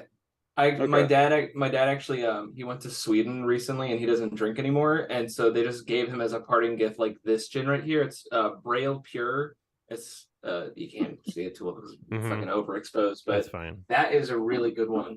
And I have another one. I really like gin. Weaver's dry gin. That's another one. If I hate you're the taste of alcohol, so I'm not very familiar with I'm like, with you, any of this Olivia. shit. I hate beer. I'm and right there with you. it's not a bad thing to not like. It's probably Yeah. it was probably good that you don't like alcohol. The only drinks I could do It's are just like hard. It's just hard for me to drink it. I was find at a it family difficult. cookout for Memorial Day, and I tried beer a second time, and I still hated it just as much as I did back when I tried that beer for my birthday. Mhm. I But at got least, sorry, go ahead, Olivia. I got drunk like once, and that was kind of fun. But it's like, do I really want to drink this nasty shit to get here? Yeah. I like the drinks that I make. I like my drinks, but Can I recommend Except for that cocktail? one time where you sure. like made like a drink with like a bunch Yeah, of stuff. I mean, like, and well, you because walk it was upstairs, you're like, this I tastes had like a shit. I had a plan for a drink, and then I already poured half of it, like one of the ingredients, and then the other ingredient was expired, and then I was like, well, what do I do? And I was just trying to get rid of some stuff in the cupboard, and then it turned out shit. So, lesson learned. I don't. What's funny is like if nobody knows about, like everybody that knows me in real life knows I make really good cocktails, but. If anybody just has that one anecdote to go off of, it would sound like I'm really bad at it. That you just love love banana liquor. You're like the Salt Bay of cocktail drinks. I guess so, yeah. Name the banana. Yeah. By the way, well, I it was was- just I actually it was wanted to in the ask- fucking cupboard. If I see something in the cupboard that has like 2 shots left and it's been there for like a year, I'm gonna try and find a way to get rid of it. I'm really good with not just well, yeah, even longer actually. Not just liquor, but like I'm really good at making sure that things in the fridge don't get wasted. I come back here after like a month or whatever of being gone, and there's just shit that I have to throw out in the fridge that's like moldy and stuff. Like the average person does not pay as much attention to expiry dates as I do, whereas like I'm trying to eat things like in order essentially. I'm like, okay, this is still good. I'll this has got a month left, and I try not to be do that as wasteful. well. That's funny. Yeah, But I don't have yeah, to do it as like much getting anymore drunk 'cause I that really one know. time wasn't that much crazier than like how I felt when I was stoned. So it's like, why bother? No. Adam, I know how you feel because like I think 3 times in the past few weeks I'll get like a bag of kale, which is fairly cheap, but I'll be like, okay, I got to prepare it later because I have a whole process behind it. Cut it up, salt it, all this different stuff, and that never happens because I work super late. Yeah, and then a week will pass, and I'm like, I can't eat this yellow kale. It's yellow now. Sometimes they have like pre-chopped kale in a bag. It's more expensive, but like sometimes that's just what I do. It's not good. That stuff is not good. They yeah. get over it. Actually I learned this trick from Nice Peter way back in the day when he used to do vlogs. Shout out to Epic Rap Battles of History, but what he did was he just like cut up some kale and then he salted it and like a good pinch of it, but never too much, and he would just massage the kale, let it sit, come back, massage it again, and then you just rinse it a couple times and then spin it. It's very involved, but it's like it remains shelf stable for a few days, and I end up making like a nice Caesar salad that's like meal prep for me, and I recommend it. It's really, really good. Kale Caesar's good. I like steamed kale. I think it tastes better when it's kind of hot and moist. What's up, Kiki? Wow, what's so funny? Yeah, I find nowadays I really have to be mindful of the stuff in my fridge since I live by myself. And it's like, it's kind of a whole thing. It's like I don't buy what I don't eat like that day usually. Like I have to be super mindful. I imagine I'll get better with it over time. Veggies go bad really fast. They do, and it sucks because my favorite berry is raspberries, but they go bad so quickly. It's like I have to get a small pack or whatever. You know, Whole Foods is really expensive, but I find like their quality of vegetables is really good. Like vegetables and fruits, like their produce stuff is really good. Yeah. Thanks, Jeffrey. And it's like Jeffrey Bezos. It's it sucks because is it bad? No, sorry, go ahead. Yeah, most of my cookware got sent with my mom's stuff since we both moved, but she moved further away, and I don't have access to any of that until August, and now all I have is a rusty wok. Like, yeah, I'm like in full blown fuck, what's the name of that class in Elden Ring? Is it just the depraved or something that? Or I'm basically like that right now. I need to treat this walk. Also, sorry you had to see that. I'm just. You could probably find some. Probably find some people like just trying to get rid of like some cookware on like Facebook Marketplace or whatever. Yeah, that could be really good. That's what a lot of people do. I haven't used it, but I know a lot of people that do, and they just if you need some good used shit that's not. It doesn't really matter if it's new or not. It's like people are just trying to get rid of stuff there. Why would you do this, Olivia? It's not. You've done something bad. I have no idea what you're talking about. Oh, sure. When you said class, I thought you literally meant like at school, like for cookware, and I'm like, oh, home ec, but you meant like an actual class in Dark Souls.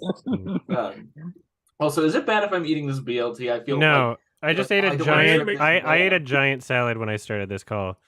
This whole bowl was filled with salad, and I ate the whole thing. I'm eating chicken korma. Nice. I ate McDonald's lamb korma. Lamb korma. Sorry. I'm sorry. I was eating a lot earlier, so I had my mic muted for a good portion of the. I ate McDonald's before coming on here. I had like 6 nuggets, a double cheeseburger, and some fries. It's like because it was like a deal thing at my McDonald's, so I just took the deal and had that before coming on here for dinner. One thing I am gonna do though, I'm moving in August. I'm moving. What? Well, I just remembered about Donald Trump and the McDonald's basketball thing. What if he gave nuggets to the Denver Nuggets? That would have been better. That would have been cool. Then it would have been like clever. Fucking awesome. That's a good one. This nugget banquet that I have prepared for you. I call them the Denver Nuggets. 300 I call up the Denver Nuggies. I say the smallest one gets the tiniest one, okay? But the biggest man, he gets the nugget with the little handle on the end of it, okay? So good. It's possibly the funniest thing that Trump ever done in his presidency. Just like give a bunch of like McDonald's and shit fast food to a bunch of like college football players. Oh, it's football players? Yeah. I don't remember. Yeah. It was a sports thing. I don't remember. It's unfortunate that the funniest things that he's ever done is like not even intentionally funny. It's just funny. Yeah, I mean, it's rare. I would never expect him to do anything intentionally funny. Other than that DeSantis attack ad he did recently, which I don't think he did, but somebody sent to him and he retweeted. Was it the pudding one or the Old McDonald Farm one? It was the one where he just cuts back and forth from the Twitter space to like his own announcement. Oh, that like, one. He's like, "Wow, DeSantis is boring." And he added like lame. Hitler. Oh no, that was a different one. I'm talking about like a okay. video one. Yeah. He posted the True Social, so he it was on his Twitter, his True Social account. I had this idea of like, if Trump ever comes back into president, he shouldn't obviously, but if he ever does, do you think he's just going to mandate all of his employees use True Social or something? I don't know. He's unpredictable at this point. What's up, Easy I think Games? he's just gotten crazier since. If you want to. Yeah, that's right. We were talking about food earlier, and especially like cooking. And I actually wanted to ask because Binging with Babish was mentioned. Do you watch cooking channels at all on YouTube? Yeah, I watch Kay's Cooking. You ever watch Binging with Babish? Another. I'm just like, well, male. Tomiatos. There's a guy named like fucking Wasserman or something. I don't remember. Oh, Joshua Wiseman. Yeah, Joshua Wiseman. Like he's got some good stuff. Although, like, I just don't like how he titles his video. His videos are like kind of like misleading titles, like "but cheaper" or "but better," but it's like that's the name of the series, and he's not even necessarily saying. And then it's like, okay, well, you add all these ingredients, like it's not cheaper, but that's the name of your series. It's like okay. And then there was another one. There's another guy I was watching that like I was enjoying his content, but he just kept doing these like fucking promos in the middle that I just unsubscribed because I was like, this is annoying. This is like half of your video is like this ad for a VPN that I don't care about. Olivia, that looks like a scene have you ever watched Binging with Babish? Yeah, and I'm just like, I don't know what binging, like, he's fine. He's got like a good presentation. I just like, I'm sort of weirded out by the fact that like his popularity comes from just saying like, oh, it's from this show, but it's just a wild guess as to what it is. And there's no, like the ingredients were never in the show. And he's like, this is probably, you know, it has nothing to do with the show. It has nothing to do with the movie, but he's just kind of saying that it does just based on some very loose connections. And so then it's like, I think he does the best he can to make it look like the thing from the show. I know. And also possibly, yeah. It's just, I definitely enjoy. I just don't see the appeal of that in particular. I think a lot of his older videos were much better in comparison, although he did kind of inspire me to kind of do more cooking on my own, so I can't really hate him too much. Oh, you know who I like? I like Food Wishes. He's got a weird, kind of annoying voice, but he's good. I loved him. I would consider Chef him like John. S tier. Yeah. Hello, this is Chef John. Yeah, he's like very nice and pleasant, and like very. The way that he makes his videos, it makes it look like, oh, I can do that. It's like an easy sort of like helpful cooking. I made his also one time, and it was phenomenal. It was so good. I made his grilled cheese once. It was good. Also, one other thing I'll mention about food channels on YouTube, you know, like the traditional videos, all of them are pretty good for their own thing, but when you go onto YouTube Shorts and you like check out the cooking channels there's a lot of like really bad ones. Yeah, like there's mostly just clickbait. There's this one channel that I don't remember the name of, and I'm not even going to mention his name, but he makes like it's one of those it's those videos where he just like stacks a bunch of cheese up and then like ties it into like a donut or something, and then like weird covers it with like breadcrumbs and then deep fries it, and then he like cuts the donut into halves, and like you can see the cheese melting, but it's like barely melted, and then he just like eats it, and it's like it's like that Gordon Ramsay grilled cheese video. Have y'all seen that?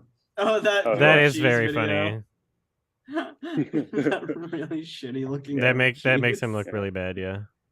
He did not adapt well to like the internet, like food, YouTube sort of, you know. A lot of the YouTube short cooking channels also have this really obnoxious editing where they'll basically like edit super fast. Like every time they like throw an ingredient, it's like a bowl. Yeah. You can never learn how to make it by watching it. And then you can't rewind on YouTube Shorts. If you miss something, you have to watch the whole thing again. Well, you actually you can. You just have to pause the video. And you can pause the video, and then there's like the scroll bar thing is at the very bottom of the screen. Yeah. Can you do that on I don't mobile? know. It's a thing on mobile. I don't know if it's a thing on PC. Okay. Yeah. Let's see. Have you seen Aunt Myrna's party salad recipe? Is that from that guy who undercooks his chicken? Yes. Yes, I've seen it. Guy who undercooks his chicken. Yeah. He likes it medium rare. Get off his case. Okay, so I can scroll through on mobile. But then how do I... You just can't... Okay, you have to pause the video. Okay. Okay, thank you. Yeah. That's silly. Yeah, no problem. You can't do that on TikTok. I was about to say, yeah, sometimes someone will send me a TikTok, and I'm like, I can't... Some of them are like 2 or 3 minutes long, and you can't rewind. I'm like, I can't sit through this shit. Depending on the length of the TikTok, you can like scroll back and forth, but like usually the short ones they don't have that for some reason. Yeah, weird. Because they just expect it to they expect you to like loop back and stuff. Yeah, that is the worst grilled cheese ever. Yeah, I was about to say this is the worst fucking grilled cheese. No, I've seen in my no one life. has made a grilled cheese that looks that bad on YouTube. You know, like it's not just bad; it's like the worst that anyone's somebody ever for done. making a terrible grilled cheese. That's like really difficult to do. Yeah, like that's awesome. Like, what are you thinking? Yeah, he puts it in a cast iron pan and then puts it into a fireplace to like surround it with heat. Like that's not doing. You're just trying to melt the cheese, really. It didn't work. Gordon Ramsay made that. Yeah. It's crazy. What? Yeah, it's on YouTube. It's very funny. He did a really shit job. That's like something that I'm watching that right after this. That's hilarious. Kiki, what's up? Salt Bay would make. Yeah, the thing with Gordon Ramsay's grilled cheese is like he just fucking overcomplicates the most basic dish on the planet. And it's like every time he does something, he's like, wow, beautiful. Look at that. Wow, and it's wow, like, wow. And it's like you're, dude, like you're describing how fucking melty the cheese is. First of all, it's Asiago. It's not gonna fucking melt like that unless you throw it onto the surface of the sun. Yeah. And secondly, it's there's no good reason why he did anything in that video. He's coping. There's no. There was one day on Twitter where like everybody like was freaking out. I mean, there was some UK cooking show that was going on, and they had like a Mexican episode where they were making Mexican food, and everybody was like, "This is not how you make Mexican." Like it was Great British Bake Off. Yeah, one of the clips I saw was like somebody like using one of those lemon zest scrapers on an avocado to like make shavings on a taco. It was really funny. Weird. Shaved avocado. Weird. Well, they use like one of those things that you'd use to get like lemon zest. That's very bizarre. I just want to know. Microplane. I don't know what show it was, but it was really funny. I just want to know if somebody made like the shitty spaghetti and Death to Smoochie. Has somebody tried to remake that or something? They have Binging with Babish and remake Death to that. Smoochie. Yeah, I just like, Binging with Babish would be a cool channel for me if he just only did obscure shit. He's like, I'm gonna make the meatloaf from Jean Dielman. Yeah, like that would just be the best. And you know how to do it because she makes the whole thing. You can see every ingredient. Yeah. That's the but like he has to make the video where he doesn't speak at all to. Yeah, I'm gonna make the raw be in meat line that with the two burglars are eating funny games. Yeah. One of my goals in life is to make a cooking show called Dinner for One, where it's a depressed, public access TV type guy who makes meals just for one person. Have you seen Weber And Cooks? he keeps. No, I have not. Okay, because you're describing something that's very familiar to me, and I'm going to link it. Oh, I forgot. He breaks out the kimchi. Oh, kimchi on that? Yeah, that is weird. Here, this is a very lovely video. The chili cheese dip is really good, and then spaghetti is really good. I'll just link them both. Hello, wild. Yeah. But like the public access guy keeps on reminding you why he's alone. Oh, okay. And why he's only making. just one meal just for himself. Like he keeps on bringing up his exes, his like failures in life, Mm-hmm.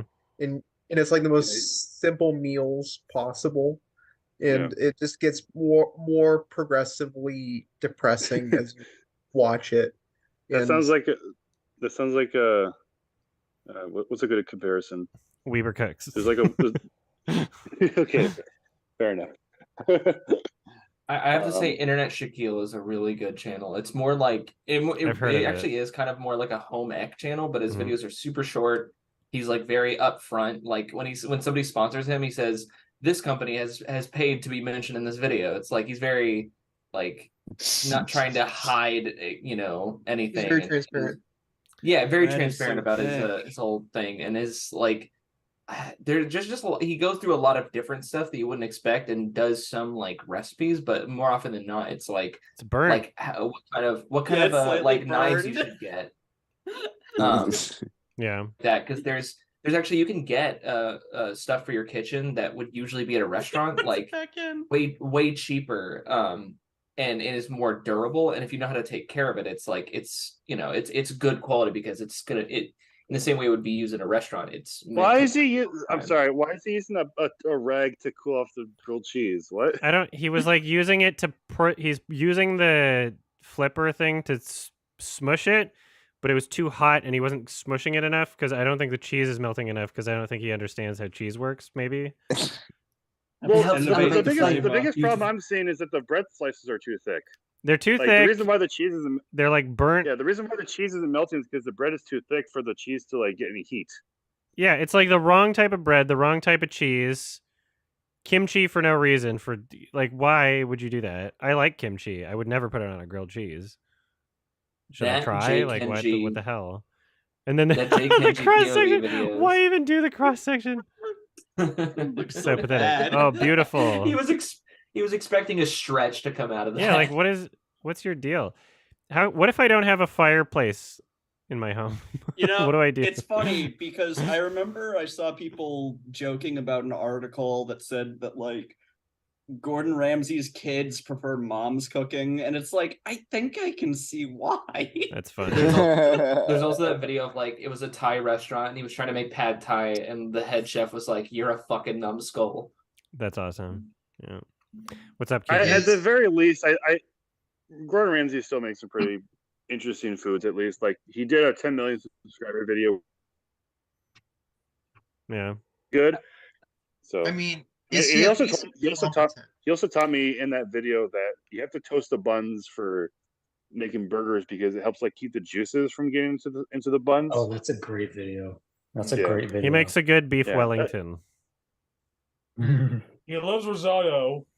The risotto's great. You mean risotto? I've tried the risotto at his restaurant and it was great.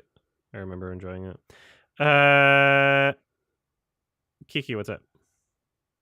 Oh yeah, semi-related, but who do you think would win in a potato chopping contest? Kay's Cooking or Bella Tar?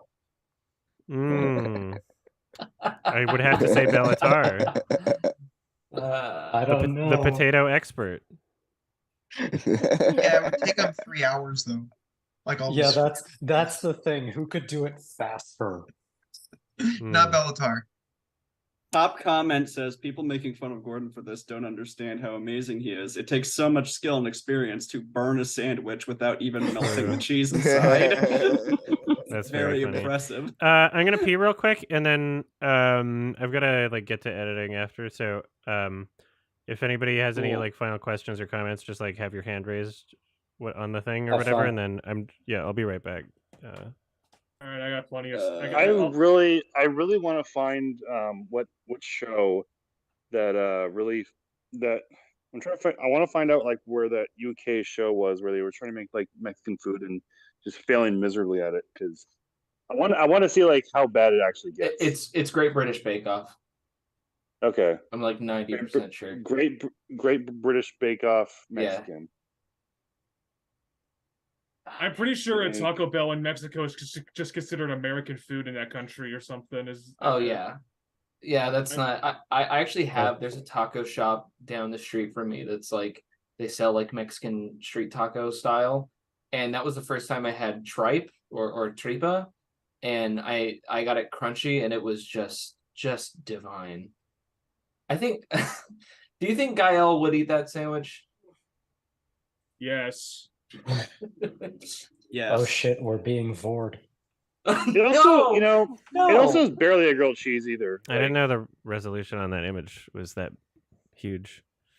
I think I threw it through like waifu 2x for the video. Oh, wow. Actually. Oh no. I'm in my capstone class for doing like a whole thing to graduate, and so I had exclaimed very loudly my admiration or love, therefore, for Crystal the Fox Vor videos, and I think 90% of people didn't know how to handle that information. Not that I'm into it, I just find it incredibly funny. It's a good genre. I love seeing it because my mind, it's the cognitive dissonance that I have. I'm just like, more. All right, so I'm gonna say people's names in order that they show up on my screen. Let's try to keep these quick because I do gotta get some stuff done. BC 467, hello. There are two things. One, I'm moving in August. I don't know if I'll make it to. I'll make it to the next Patreon Hangout in July, most likely. But in August, I might not. It depends on how my moving situation goes and what new job I get when I move. So just giving it as a heads up, as like I may not be on these. I'll be on the next one most likely because of like my schedule right now. But just in the future, I might not. But I'll try to make these as much as I can. But we'll see how that goes. The second thing is, I have another game recommendation for you. I know I keep giving you game recommendations, but I have one that I think would be fascinating. There's this one really unique indie game that is called Hypnospace Outlaw. It's really interesting. It's like you're basically like takes place in like the 90s internet, and it's like one of the most unique original games I've ever played. It's like something that I think would be fascinating. It's where you're basically like on the 90s internet, you go around like as like a police officer on the 90s internet. You have to go down and take down like certain web pages that assigned to you, and it's not a long game. It's a fun game, and it'd be a good game to stream if you're looking for like a one stream game, and it's one that I'm really enjoying. It's on the Xbox Game Pass if you want to get it on that, but I'm just gonna add it to my Steam wish list. It goes on sale a lot on Steam, so you get it for pretty cheap prices on Steam. Okay. There's actually a sequel in development right now called Dream Settler that's taking place on the 2000s internet. That's interesting. It's not out yet, and there's also a spin-off called Slayer X, which the only way I can explain that is if you actually played the game. But it's a fascinating game I would recommend for you. Hypnospace Outlaw if you have the chance. That's all I have. Thank you. Sweet, thank you. Nico, hello. I just want to address that I do actually feel bad for the strikers in Hollywood, especially the WGA, but it's just that I feel bad for the filmmakers that already have everything all together to film their projects. For example, the film The Island by Pavel Pawlikowski, as well as the new Brothers film. I do care about it. It's just that I feel bad for the filmmakers as well because they are. Well, yeah, I already said that. Yeah, I mean it's you can't really avoid it. You know. Oh, and when I try to type a comment on the Twitch, and sometimes like I do admit I tend to take things a little personal just because I have Asperger's syndrome. Yeah. And I don't. Okay. And it's just that I don't get humor that often. When I get humor from films and TV, but I don't get like what certain jokes mean. You know. Okay, did I like snap back at some point? Because I don't remember what your Twitch name is, so it wouldn't be personal. 98. Oh, is it just that on Twitch? Sometimes I don't read the Twitch name. Oh, okay, yeah, and I just joined Kick. I'll probably just like keep my Twitch, but I'm not gonna be like using it as. And I'm just gonna like stream. I'm not gonna use it to like use it. I'm just gonna use it for like certain streamers that I like that only stream on there. Yeah, I mean, it would probably I like it notifies if you want a notification for the stream, it would notify you the same way that Twitch does. Hopefully better, because I know that Twitch doesn't do a great job at that. So, all right, we'll figure it out. You're gonna start streaming at Kick soon, Badam? I think so. Yeah, I think I'm gonna have to. Maybe I'll do it tomorrow. I'm gonna be busy tomorrow because I have a college graduation party to attend to, so I'm Yeah. gonna be busy tomorrow. But I'll try to make it to your streams if I can. Okay, thank you. Thanks, Nico, as well. Austin, what's up? 2 questions. First one, real quick, was have you played Signalis yet? No. How do I spell it again? Signalis. Freya Holmer, she makes like math like game dev videos, and she's really talented. Okay. But Signalis is survival horror, and it's like I'll be honest, I would say it's my game of the year for last year, and I played the shit out of Elden Ring, but that was like still like Elden Ring. It says Tribeca Festival official selections on it. That's interesting. It's really fantastic, and if I didn't know they did games. I really like I'm such a huge fan of like Silent Hill and everything, and actually handles the Resident Evil limited inventory mechanic like way better. I think I would definitely I've just added it to my Steam wish list. I'm starting to use the Steam wish list as like a way to keep track of the games that people recommend me. It's on Game Pass. Yeah, just like I don't have Game Outlaw Pass. Signal List is Game Pass is cool. I guess I like it, but a lot of these games are on Steam. Both Hypnospace Outlaw and Signal List. They're pretty cheap. They go on sale a lot, so you can get them for cheap price. Especially with the Steam Summer Sale coming up soon, I think. So grab them when they're hot. Yeah, I would not get the value out of Game Pass if I had it, because I only play games once a week. So I beat maybe 1 or 2 games like a month. You know? So I just Game Pass has some cool stuff. I'd imagine, but Like, I'd They rather have Fuga Melodies of Steel. I'd which rather is, just like, have it in my really library and underrated. not be They have all the Persona games on incentivized Game to. Pass. I don't like the idea that I'm not allowed to play the games as soon as I stop paying for a membership. Yeah. The other question I had real quick was, as I'm like in my final semester of college, I've dedicated kind of like this part of my time to thinking about like, okay, if I had this idea that I've had for like 3 years now, and I've spent like a lot of time reading about it and reading about, themes pertaining to it and all this stuff. Like it's something that I want to make sure I get right. And I feel like for a lot of things, it deals with like internet culture, like early games culture, fandom, message boards, stuff like that. And so I wanted to, at some point, much later down the line, if you would be willing to like read like whatever draft of the script. I cannot. And I'm sorry. I have a hard policy of not doing that, because I can't like, what I judge is not screenplays in the first place. Like you can take like concepts, and the presentation after that point is going to be the biggest factor for me. And then on top of that, like I was supposed to have finished my residency application like ideally in April. That was like a date that I had set for myself of like, I'm going to be pissed if I haven't done it by this point. And I still haven't done it because I've been so overwhelmed with other shit that I cannot add other things totally to my fine. schedule. I'm sorry. No, it's totally fine. I wouldn't want to like overstep any sort of like parasocial boundaries just because It's okay. like I just don't have the time to do totally that. cool. I'm sorry. Totally fine. Yeah, I appreciate it. Thank you. No worries. Thank you. Olivia, what's up? You gonna be playing the Fall Guys new season eventually? Is it out? Yeah, it's like the level maker thing. Oh. There's like new levels How long has it that been were out? made in the like a month. What? I've been playing it for a while. What? That's so funny. I didn't know it was out. Yeah, I'll play it. Yeah. Maybe I'll be able to tomorrow or something. I'm hoping to. I'm doing like I'm gonna, as soon as Torakin wakes up, I'm gonna do the Wendy and Lucy watch along, and then like probably Priscilla, Queen of the Desert, and then maybe we'll do some like Fall Guys or something.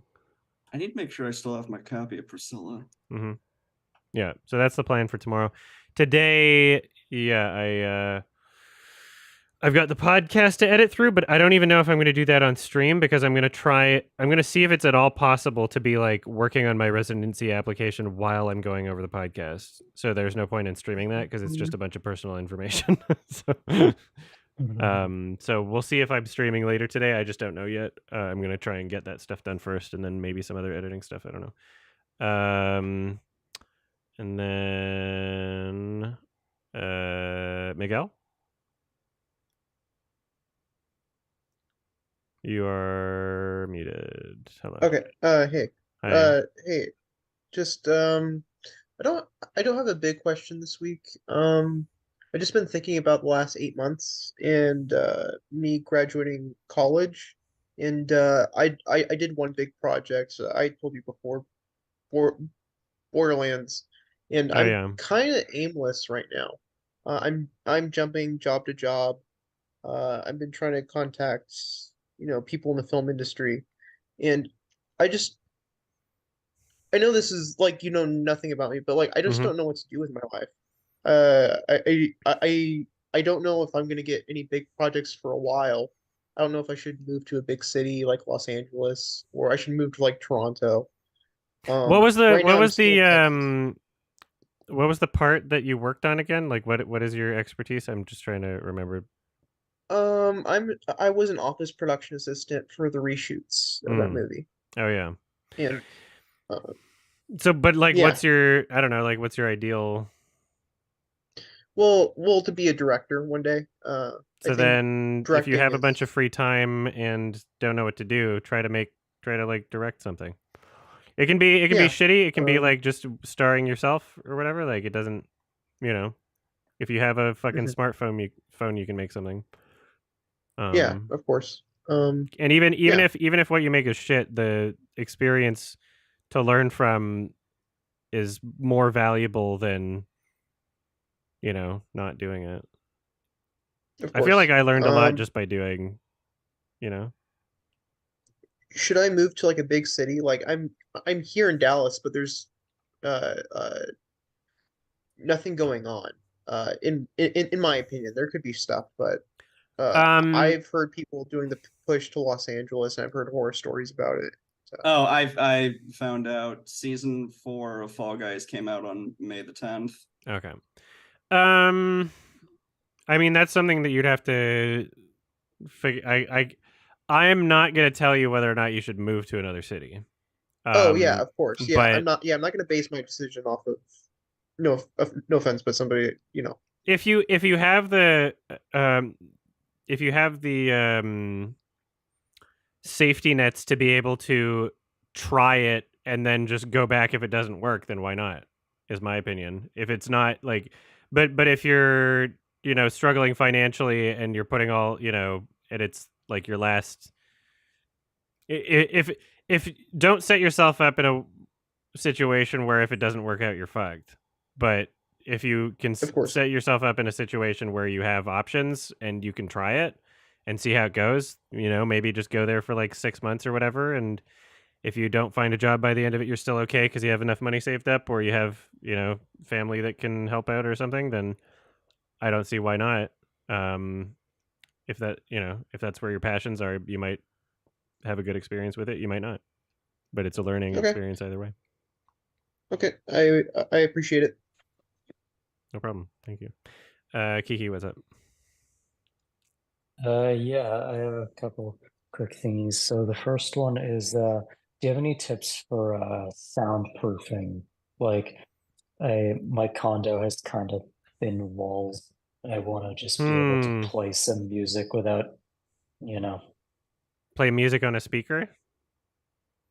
Yeah, like from my turntable. Like I don't blast my music or anything, but it's like I can have it in okay volume and I can hear it from like the elevator area. Oh shit. Well, I mean, the more things you have that are like sound absorbing things like curtains work well for that, or like tapestries or like like carpets. things that are not like just hard surface, like yeah, because it is a furniture. hardwood place. Yeah. Yeah. But it's also a thing where it's like you might just have to accept that that's just a part of, living in an apartment or sharing walls. Yeah, thankfully my shared walls are in the bedrooms, and my setup is in like the main area. But yeah, if I can get this sorted out at least to a degree, I think My I'll be neighbor able- likes to sit in her bedroom and talk into her cell phone as loudly as possible, and I can hear her at God. night. And she knocked on my door and screamed at me when I called the cops on her. That's funny. It was like Bo was Yeah. afraid. Oh God. And then I guess the other thing is just like, I'm sorry you saw my dead name again. I don't know why Zoom did Why are that. you apologizing for that? I don't know. I just feel so ashamed. I don't know why. alright. I just There's nothing to be ashamed of. I've complained a couple times joining these streams where Zoom would not give me a chance to rename myself before I could change it. Weird. So It just seems like a glitch with Zoom. It Yeah, seems like a glitch with maybe Zoom or just like something. open Zoom first and then click the link. Like open Zoom on your desktop or something, or your That's phone. what I do. Yeah, it's like I changed it ages ago. I don't know why it's back to that. That's weird. I have That had might be a glitch. 2 different instances where I sent like a streamer some money on PayPal and then they just read my dead name on stream. Oh shit. So yeah, how do you it's are you able to like get that on like changed on PayPal? I need to get my name legally changed first, which I still haven't done Wow, yet. like PayPal doesn't let you do it? Nope. Yeah, it's pretty. for that. PayPal's pretty infamous for not allowing to like change usernames very Weird. easily. That sucks. So something that might actually work. I have like you can set up this thing in PayPal where you can set up sort of like a business and commerce side of things. Yeah. Like I sell a lot of stuff on eBay. Like I don't think you have to go through like a whole process to do it. Like you just Yeah, I set think it you up. can set up it like a You can business have- name. Yeah, you can just set up like a username or whatever, and that's what I use for the bulk of my PayPaling. Like it's like, hey, also Kiki sent you some money.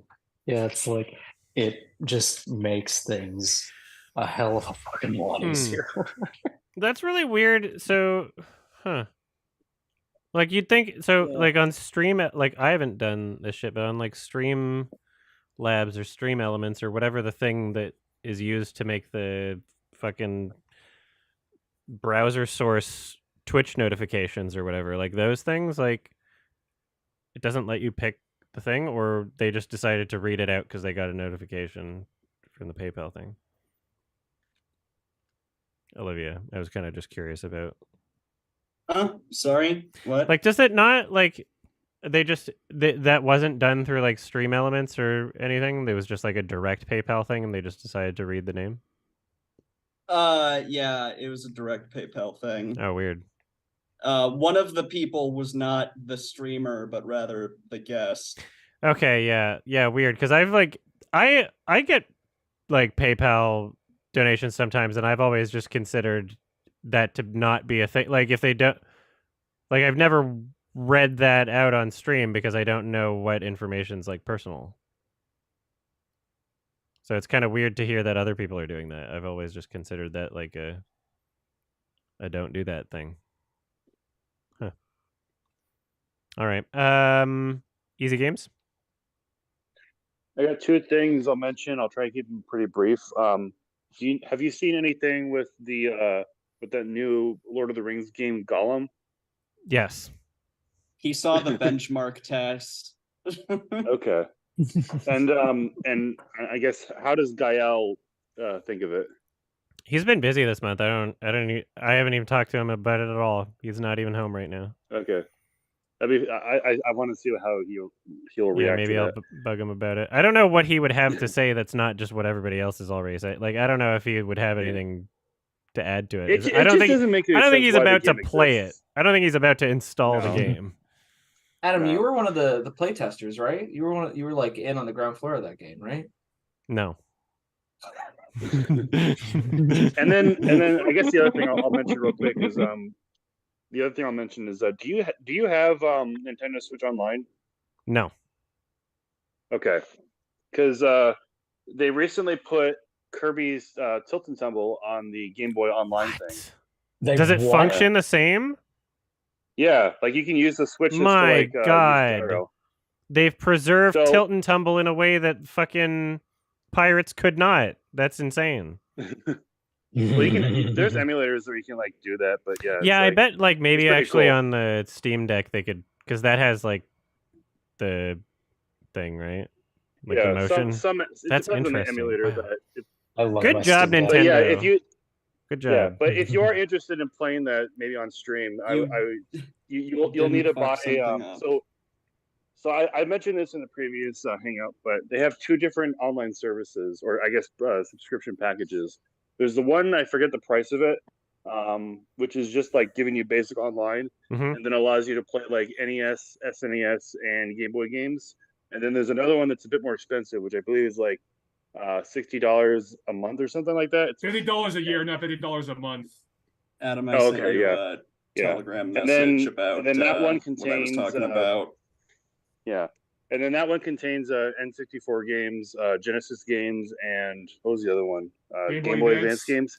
Yeah, but if you want to play just the Kirby's Tilt and Tumble game, you want to get the smaller one if you're interested. That is. Okay. Well, I don't think I will, but if I could, I just like buying things outright. I don't like the subscription model. Yeah, I don't blame you at all. I think that's I don't mind it too much, but I understand the issue. Like, there's no way to buy GoldenEye on Xbox and Switch. It has to be fucking subscription shit, and it's like that's bad. Good thing I still have my original N64 copy after like fucking 30 years. Same here.